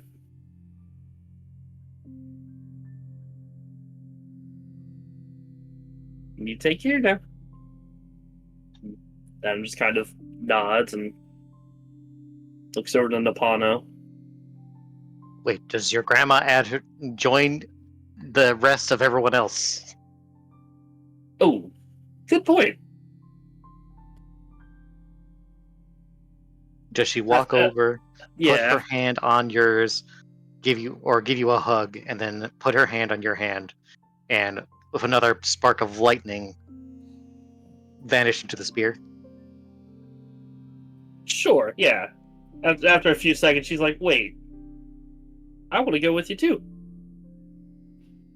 If you're looking for her, so am I. And then she does just that. And joins Okay. the others. So now Adam, with whatever this is, It's just kind like of looks back to Napano. thrumming with fucking power. I guess we're done here. That was a guess. lot more than I expected. So, your family have dragon blood too? Is that what I heard? It's either that or maybe they're tied to him, much like how I'm tied to Shere Khan. It sounds like you could look at it a few different ways, but not quite. I suppose if I want to know more, I'll have to hopefully find my mother someday. Maybe I was mistaken, but from my reading of what your grandma said, it sounded like she was insinuating that maybe your mom was the dragon that flew over the funeral pyre? Maybe. You're not sure? I was very young. I don't recall that day all that well as time goes on. I just remember seeing the dragon, and that was really the first time I'd ever seen a dragon. Is this a new revelation to you? Why didn't you mention it when I told you that I had dragon blood? The dragon blood would definitely be a new revelation to me. That's not something my father mentioned, other than he had met.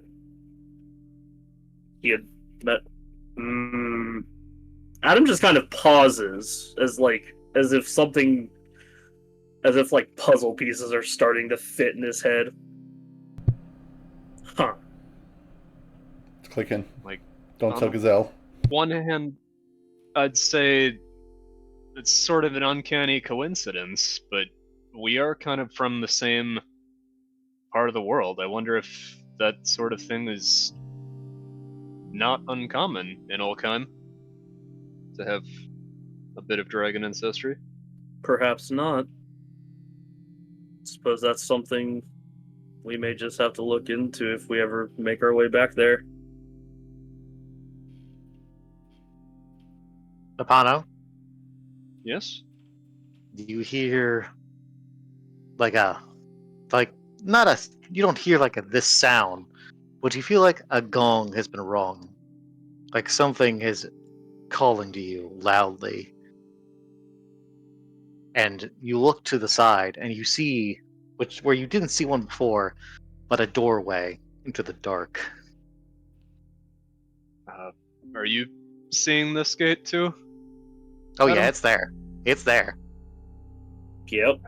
On all its dark and ominous glory. Not Does to, Adam also hear the thing calling to Napano, or no? No, it's only Napano hears it. not to cut what we were just talking about short, but I think this thing is calling to me, almost in a time-sensitive sort of way. Well, from what each of the sages have said so far, it does sound like time is of the essence for you. So, if we're ever to find out more about how our lives may have something in common, well, we'd better get you fixed up.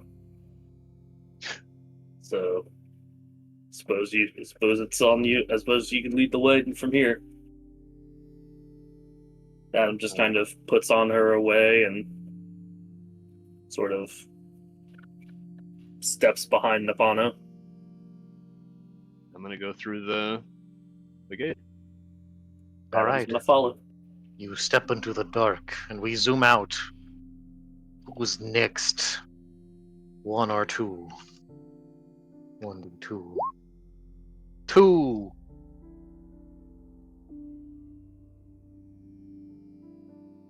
Aaron, do you want to go next, or you want to give it to Lyle and Tori? Well, and Tori can go next. Okay, we can do that. Okay. Tori! I have to get up anyways. Okay. Yes. Tori! Mm. You press on. You hear the sound ahead of you. What is the sound you hear? Is it a woman's voice? I believe it's a woman's voice. Lyle's walking Yeah. behind Tori, and he's saying he hears voices too, but he's trying to put it out of his mind. And he says to Tori, "You hear that? Am I going crazy?"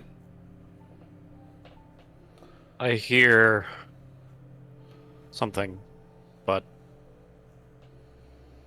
Like a I bunch think of I know what people? I hear.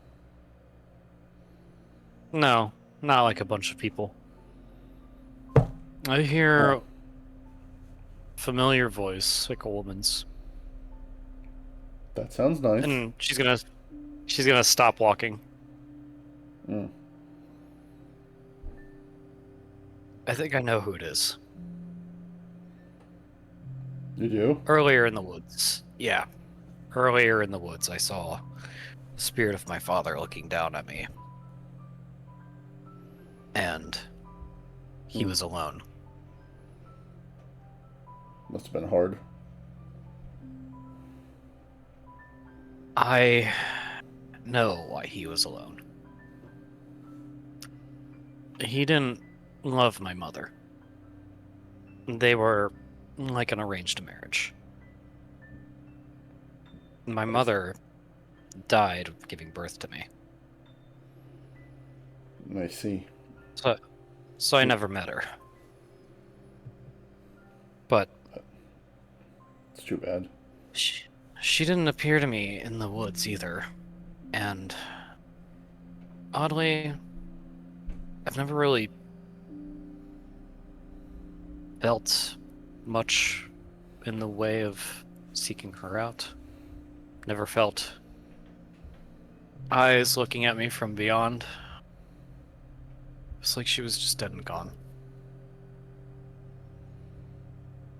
I'm more curious about something else, though.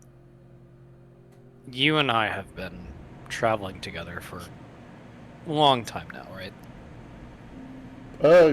Yeah, I suppose it's been a minute. Yeah. And you've been there for me for all these battles and going against my father and helping me save the Tengri. Now here we are on this mountain, in the land of the dead. And there are ghosts chasing you. And you're running away from them? Wouldn't you? Oh, thank Christ! I thought this was leading into a confession. I guess so. But, you know, that just doesn't really feel right to me. I feel like if you're willing to do this for somebody else, you should be willing to do it for yourself. Is there a reason you don't want to follow the voices that lead to people that you might know from the past? Lyle hesitates for a moment, crosses his arms, kind of averts his gaze, and sighs. I don't think there's anybody from my past that I want to see, he admits. The only people that I have fond memories of, I suppose, Mom and Dad, they're gone, and I don't know if they would be proud of the man I've become. I just maybe I'm thinking of it something like you are, and that it would be better to face them when my time comes, and not before.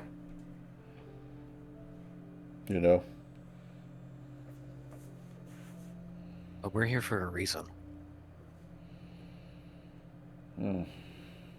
Nobody ever gets put into situations like this where they're led through doors and ghost castles and see their loved ones or people from their past. While I didn't want to see my dad either, and I especially didn't want to see him die. But there was a little bit of, I guess,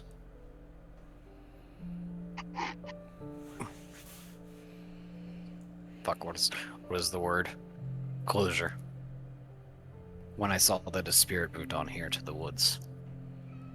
But the spirits that were chasing you, they were angry. But I don't think that that's really who you are anymore.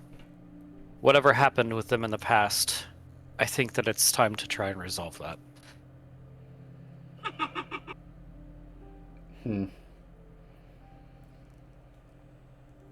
What was that evil giggling? That was my text. Yeah, put your phone on silent. No. Ruining the moment here. Yeah. I thought that was like Majay chiming in with a poltergeist. Yeah, just Fucking ghost ghosts. showing up.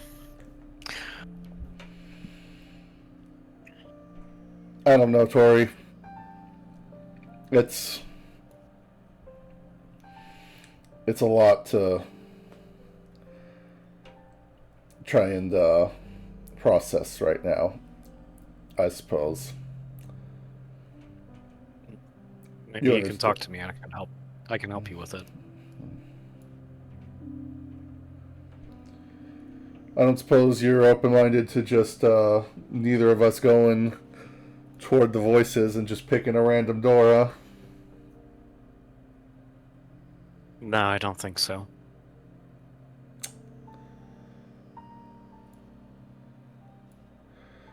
Alright, well.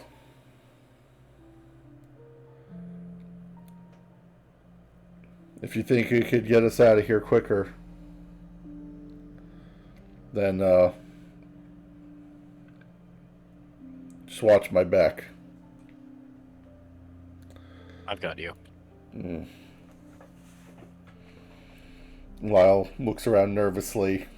He listens to the sound of the voices. And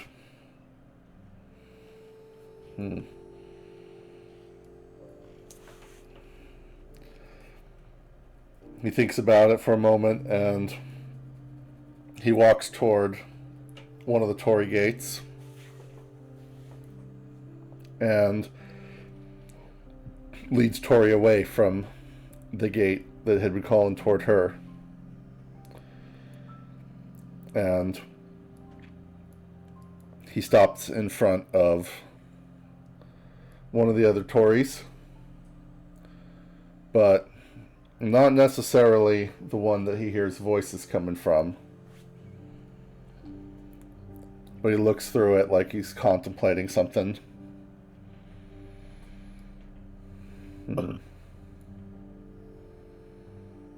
Tori sees Lyle's fidgeting in front of the Tory gate.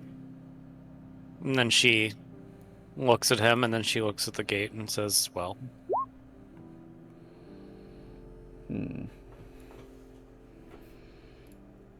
Oh, okay. Wait, who's your victim? Is it the Tory gate? Is it the Tory? Is it the Tory? Is it the Tory? Please or clarify. I need to know. gate? I do need to know this. Please clarify, please. He's been trying to get through Tori's gate for a while. Yo! Her and DUA and every other woman. As Lyle stands there and considers the fact that he knows Tori well enough, and she seems vulnerable enough that he probably could lie to her and convince her that this is the right gate. You know, something gnaws at him and he thinks better of it. And rather than say anything, he turns away from the gate and follows the sound of the voices. You know, something about Tori's words coming through to him. Is that a real roll? Because if it is, I do need you to clarify who your victim is. My victim is Tori. Okay. So we got 3 questions. I could, You but still have the questions. I have the questions, but, you know. Mm-hmm. It's up to you to use them or not, so go ahead. Continue, please. I will hold them for now. He's growing. Alright. You see that? He was gonna lie to her, and then he changed his mind. I mean, he's always growing. It's just now it's in the heart region rather than the crotch region. It could be both. It could be both. I think the gate where the voices lie is through another doorway, but it's kind of old. It's kind of dilapidated. It's kind of beat up. It's not looking great. It's kind of got a unloved feel to it. Lyle stops in front of it and rests his hand on the wood of the gate, feeling it's sort of, brittle, peeling, gnarled wood. Listens to the sound of the voices, whatever it is they're whispering. It's like old conversations. It's not like it's like you're hearing memories, not so much like that someone's actually talking now that you're closer. And they're not. They're kind of talking about you, but not like they're yelling at you. And you're the one who could hear them, so I'm not going to say what they say unless you want to say what they say. Do they sound passive? Not so happy? Unhappy in the kind of sense of like, kind of sad. Like they're talking about something they feel bad they're talking about. Old conversations, Right. probably heard through a door. Like disappointment, maybe? Yes, there's disappointment in some of the voices.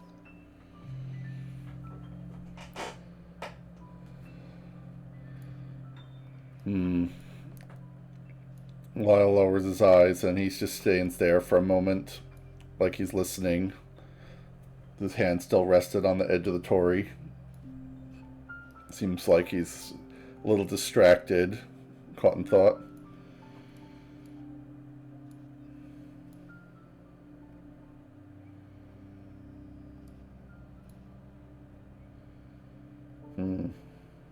Tori's going to let him have his moment, but she's going to put a hand on his shoulder.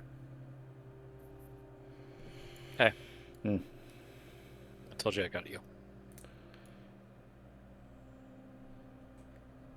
We'll see about that, he says before taking his hand off the gate and looking back toward her.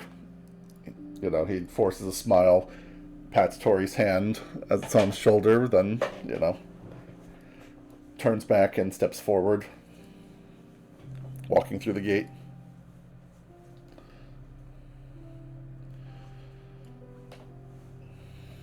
Tori's going to walk in after him. All right, you step through the gate. This time you don't enter another room. You enter what looks like a courtyard, somehow outside in the middle of this mansion, but there's like no roof above you. It's like the cloudy sky obscured by the fog. It's a large courtyard too. But Lyle, you reckon there's like huts and what the fuck are those called? Not gazebos. Cabins out here. Assembled in a familiar pattern. A familiar layout that you grew up with. Would you say it's There a are courtyard garden lawn? No. It's too big for that. It's very big. Almost like a village. But like the structures are replaced with these almost kind of more typical things for a garden or a yawn, or not a yawn, a yard. Gazebos, cabins, huts. Does it look like the sort of vegetation on the mountain, or does it look a bit drier and... It looks a bit drier, a bit more unloved. You see shadows, unmoving, like silhouettes around. You hear old conversations coming from them. Things you overheard, things you listened to, things you tried to ignore.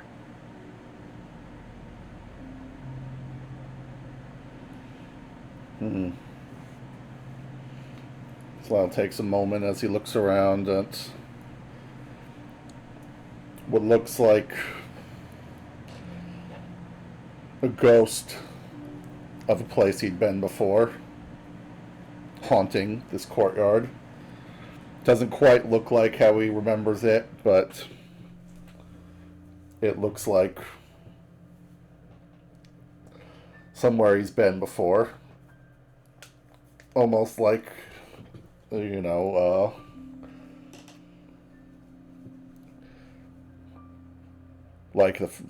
the phantom of a town was,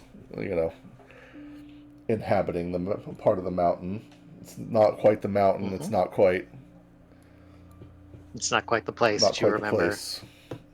but it's like in the shape of the place. It's familiar enough that it's unsettling. And as Lyle walks out into the courtyard, he starts to, it starts to come back to him a little bit, smelling familiar scent of, arid, dry air, of tropical fruit,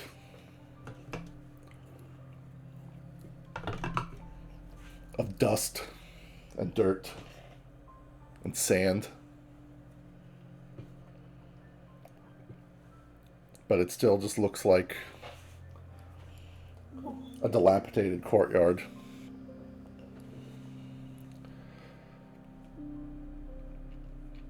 Are these silhouettes seemingly going about their business, or do they take notice of him? Or They look like they are. It's like they're like still though. They're like not moving.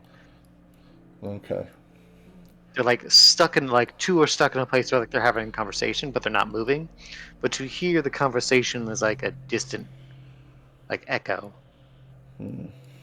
talking about how hard it's been, how difficult it's been since everything happened. To look out for the Merosians.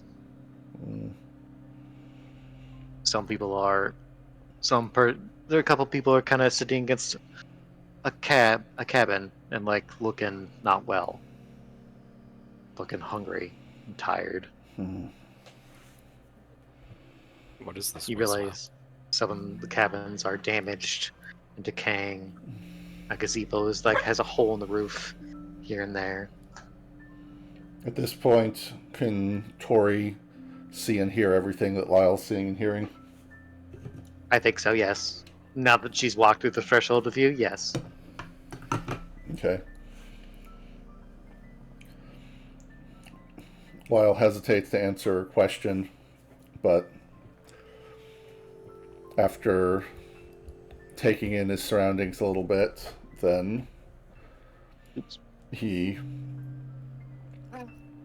replies quietly without turning to face her. In fact, he keeps his head deliberately, his back deliberately turned to her as he responds. He says, I don't know, it's not right, but I think,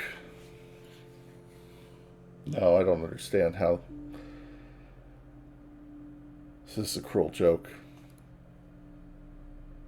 I think it's Ishkai. Ishkai?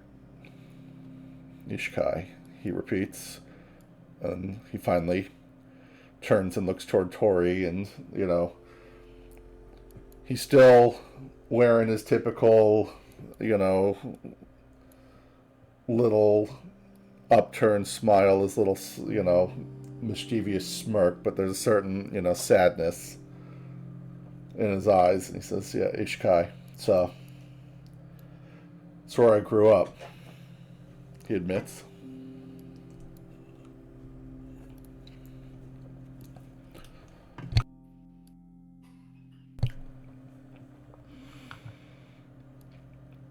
He stops. He looks around a little bit more too, but without elaborating.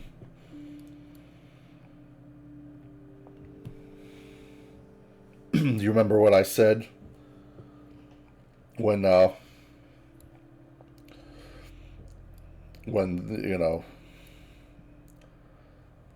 Napano, he says, as if, struggling to remember her name for a moment, because he usually just says the goblin. When, very, how should I say, enthusiastically asked me about myself. Back when we were on our way to House Cat. I do remember that.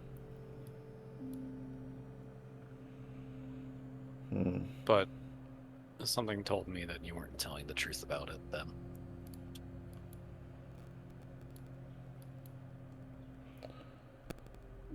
Was I right?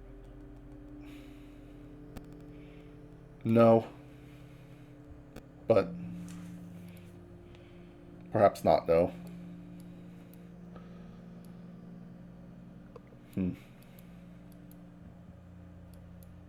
While, as you look around, you kind of feel the uncomfortable notion that this is not from the first time you've lived in Ishkai, yes. Ishkai. This is from when you came back. Yes. As Yes, you've he noticed, feels some that silhouettes too. are looking in your direction, and they start talking in hushed tones, but you know they're talking about you. Mm. Sorry.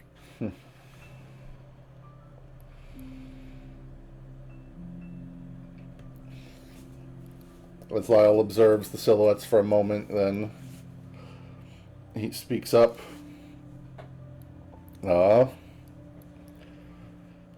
Answering, like speaking to Tori, he says, "You understand what it's like to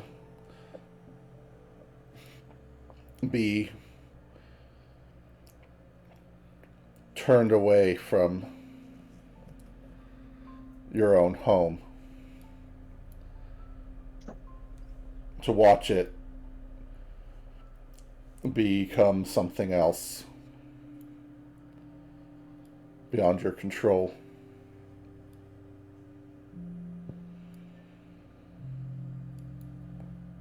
We're just kind of nods, but she's listening. I suppose at the time I admired how you were able to come back and face your father, face your people, face him, and in spite of all that, keep a strong face and do the right thing.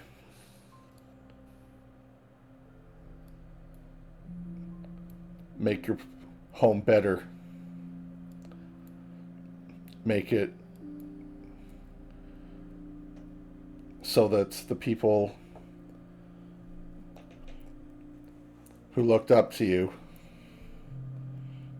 who cared about you, even the ones who denied you, would come to admire you and rely on you.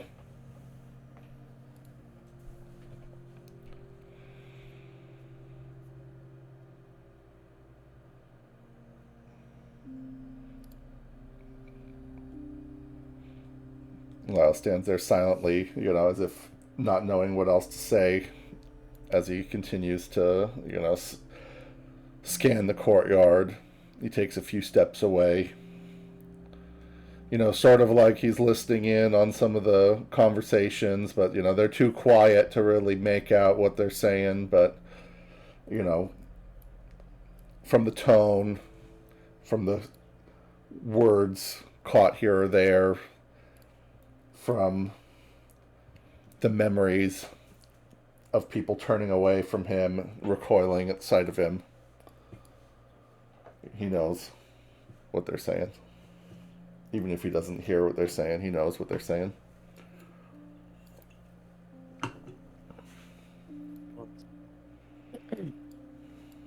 I wasn't alone, and I only did what I had to do because the situation demanded it.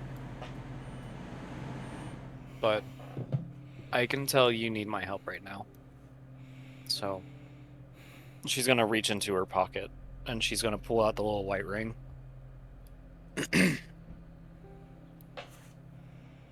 Mm-hmm. She's gonna put it on, and then she's gonna kind of look at it for a second before she looks back up at Lyle. His back still turned to her as he's looking at the silhouettes ahead of him.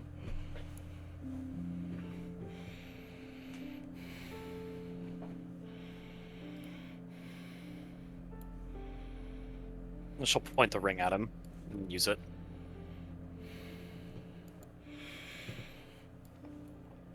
When the white ring glows, then Tori sees a memory, not like it's unfolding in front of her, but maybe it feels that way, as knowledge, as wisdom pours into her, as if gleaning a deeply buried truth. And as she looks ahead, the courtyard starts to look less like a desert, or less like a forest and more like a desert. You know, there's sand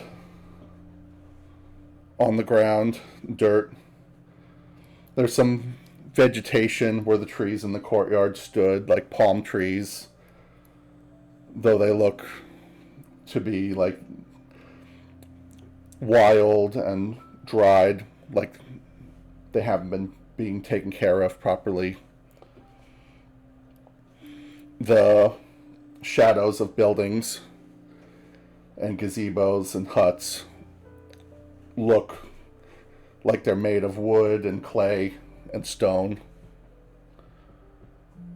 The image starts to become clearer. The silhouettes start to look like people, humans and Ziran, mostly. They look poor, like peasants and laborers. And as Lyle stands before her, he stands, you know, his hair looks neat, like it's pulled back in a tight ponytail and it's combed nicely and slicked back over his head, not like the messy mop he usually wears. He looks clean shaven as he turns his head and looks out at the people gathered around,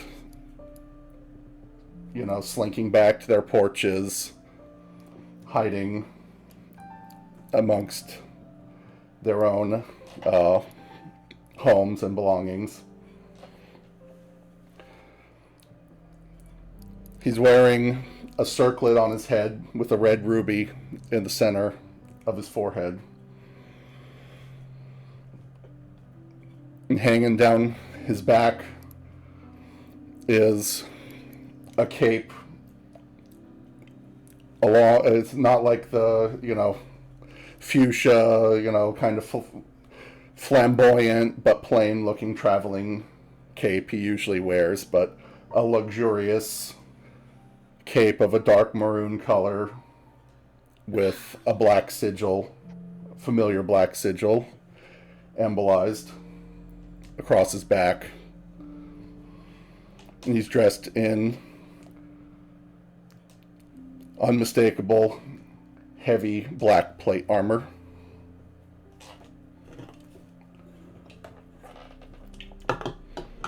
And he's no longer standing alone. He's flanked by a group of maybe 6 more soldiers dressed in the same, maybe not exactly the same, but familiar enough black Morosian armor.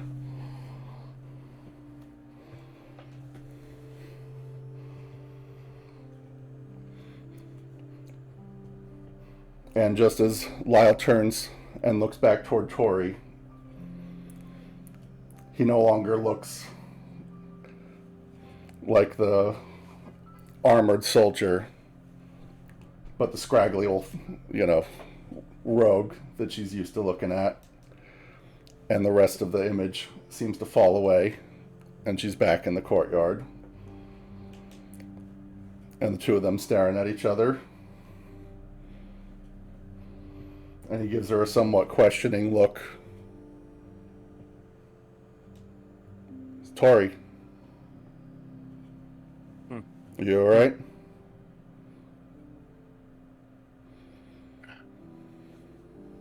You look like you've seen a ghost. She kind of looks back. She looks at him, she looks at the white ring, then she looks back up, but she can't make out what she just saw. You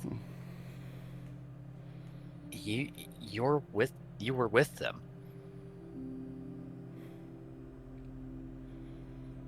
You were a high-ranking Marosian knight. Lyle's smile falters for a moment, and then quickly comes back, but not like a smug smile or a happy smile, but, a sort of sad or possibly guilty smile. And he says, "You knew?"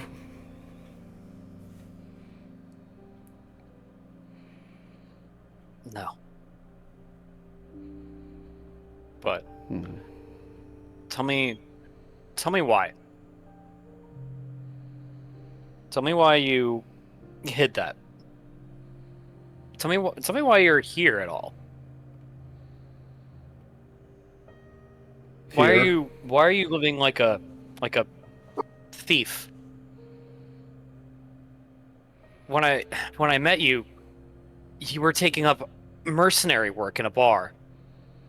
But now I'm seeing that you were a fucking Marosian nobility almost.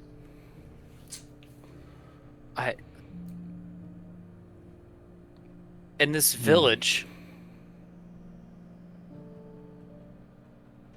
these people, they're Marosians. What happened?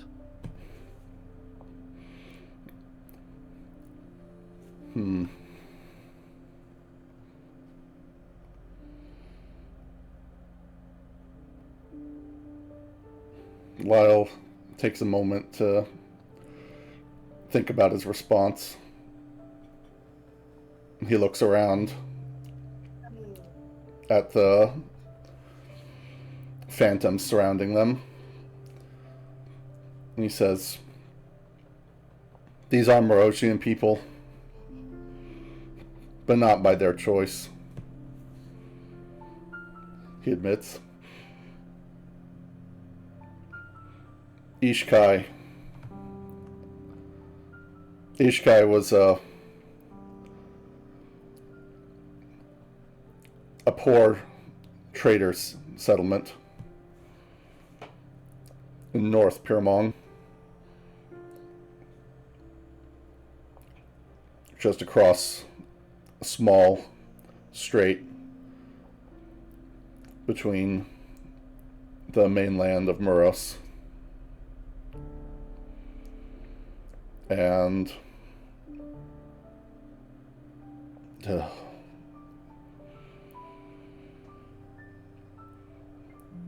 a duke from Muros, not unlike someone like Vidar, but Duke Grimstad. He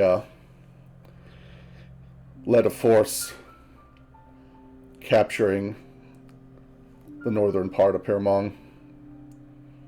Ishkai ended up on front lines. Marosian forces came through. There was nothing that they could do. There was nothing we could do. I wasn't lying when I said that my parents and my home were lost to Moros. And they conquered your settlement. And then, what? Forced you into the military? Not exactly, he admits. I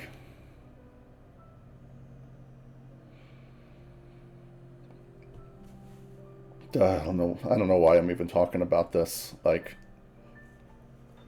it's... I may as well just cut my losses at this point. You're not going to want anything to do with me. You'll tell the others. It'll be the same.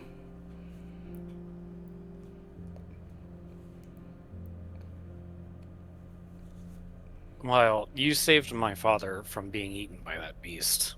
I'm not going to turn you away. I just want answers.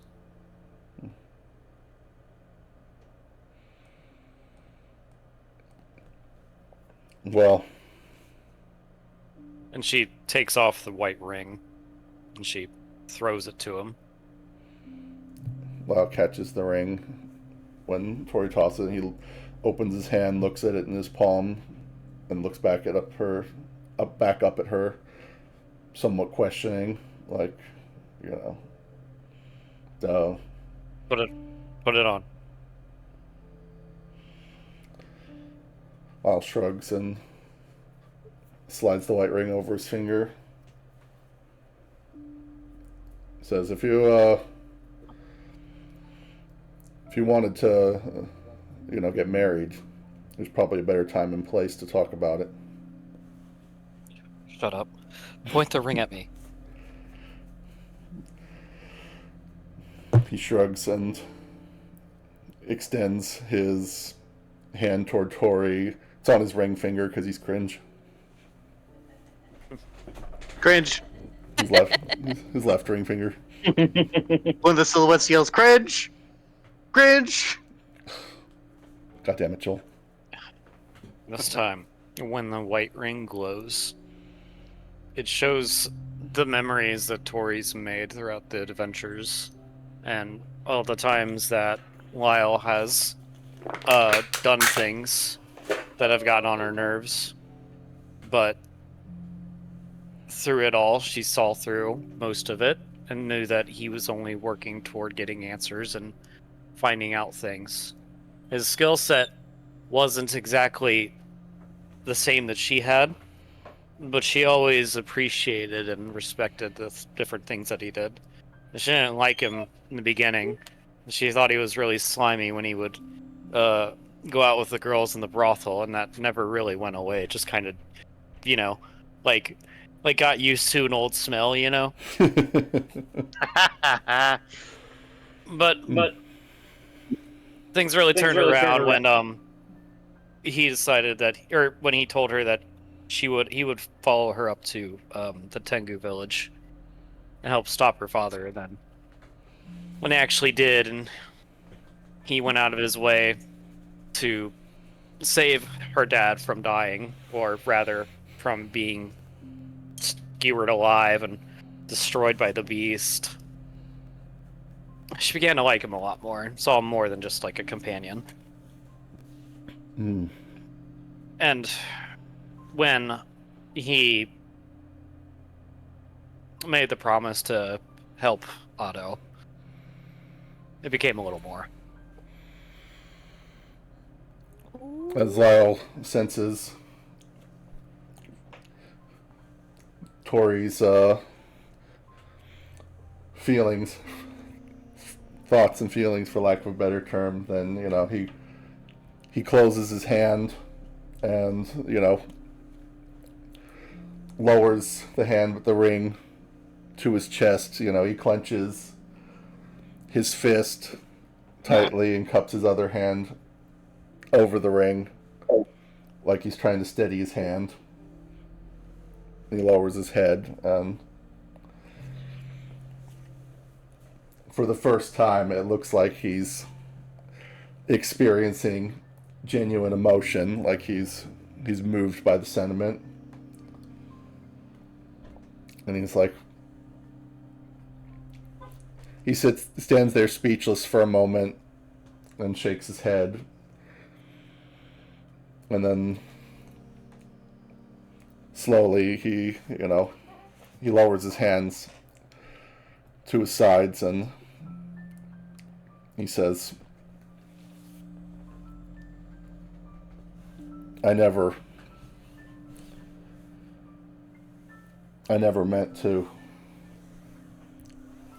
hurt anyone. I never meant to. Well, I shouldn't say I never meant to lie to anyone. I definitely meant to lie to a lot of people. But It's a game of inches. he stops a moment and he looks around him. He says, you have to understand, Tori. I lost everything. Many of us were taken back to Muros. We were slaves, for lack of a better term. No, I shouldn't say that. That's exactly what we were. The man who led the attack, who conquered Ishkai, who was responsible for my parents' death, took me into his home, and I was made to clean out his chamber pot, wash his dishes, bring him his meals. You know, it was humiliating at first. But then I was just happy that I was alive. And as I became used to life in the manor, Grimstad, he took notice of me, of my talents. You know, I got good at avoiding the guards. I got good at swiping a little more food. I got good at eavesdropping. I got good at lying. I did what I had to do to stay safe, to survive. And he wanted me to use those talents for him. You know, it started with just having me pour wine during meetings. You notice things, steal things from other nobles and soldiers and guests and diplomats, hostages. And eventually, I became more than just a slave. He was bringing me along on official business outside the manor. I became something. I became someone. I was a diplomat. I became an inquisitor.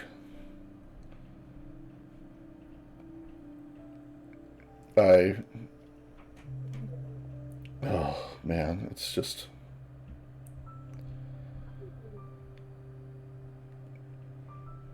when he sent me back to Ishkai to quell the rebels, I only agreed to do it because I thought I could do it peacefully, that I could reason with the people back home. I didn't think it would turn into what it did.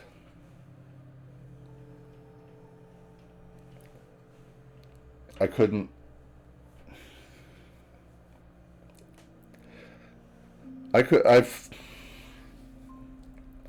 I failed both the man I was.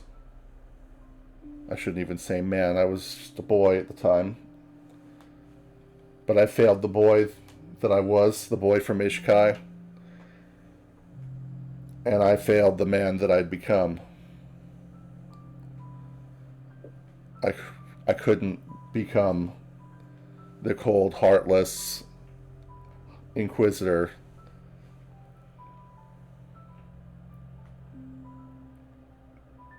that I was meant to be.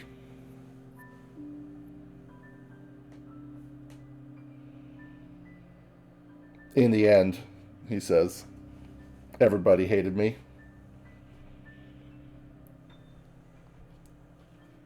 What little was left of the people from Ishkai that remembered me, that may have loved me,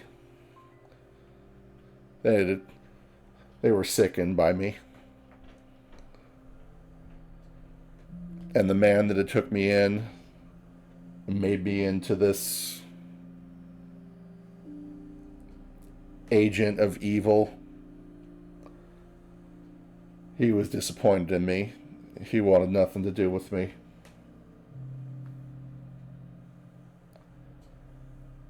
So, he puts up his hands and does a dramatic shrug like he's just, suddenly thrown off the, all the emotion he was feeling and gone back to wearing the mask. He says, so, it's just the way it played out, okay? Now Lyle is just, playing dice with scumbags in the alley and, getting by however he can get by. And, that's okay.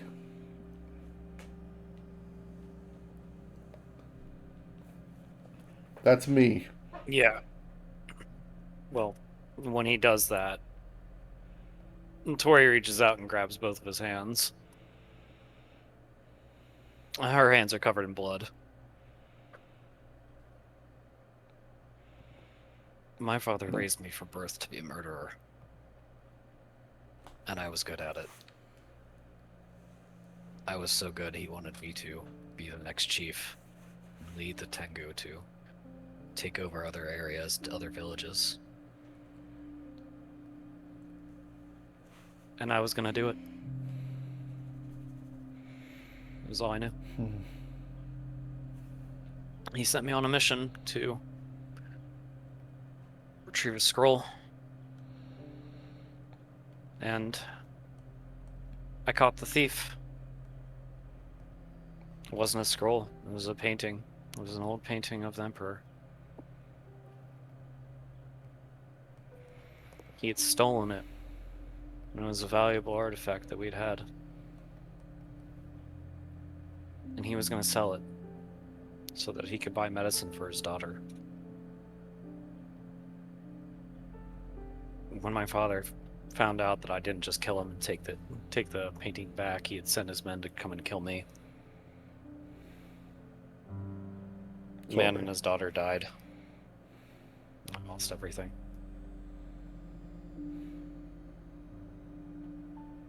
And then you and Otto and Adam and Gazelle and later Napano, an earlier way. You guys all helped me get it back. I didn't really know how to feel about it until now, but I always thought that was impossible. That there was no way that any of this could be happening. But here we are together, still.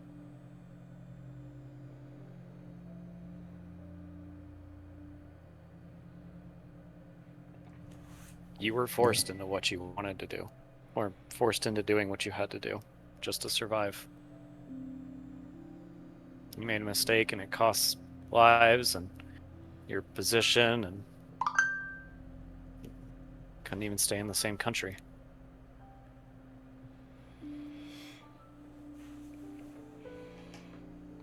Yeah. I had nothing, and you helped me get it back.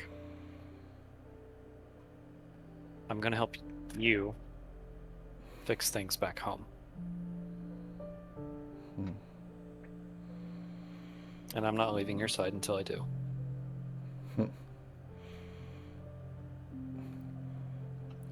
Well, She's gonna cracks hug on him, this sad smirk. and she's going to cover him with her wings. Oh.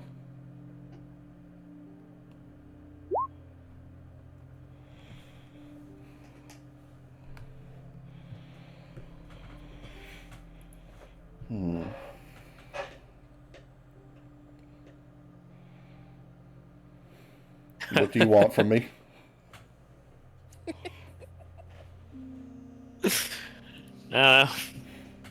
Right, tell me you feel the same. Don't reject me now, bro.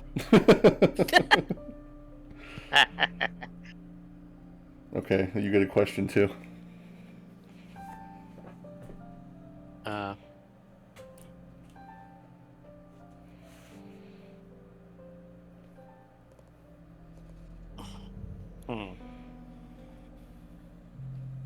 And what do you most desire?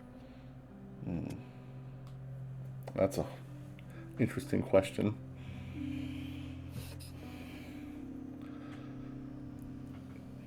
You get the impression Now that I know the secrets, what is it you want to have the most? I want a place to belong.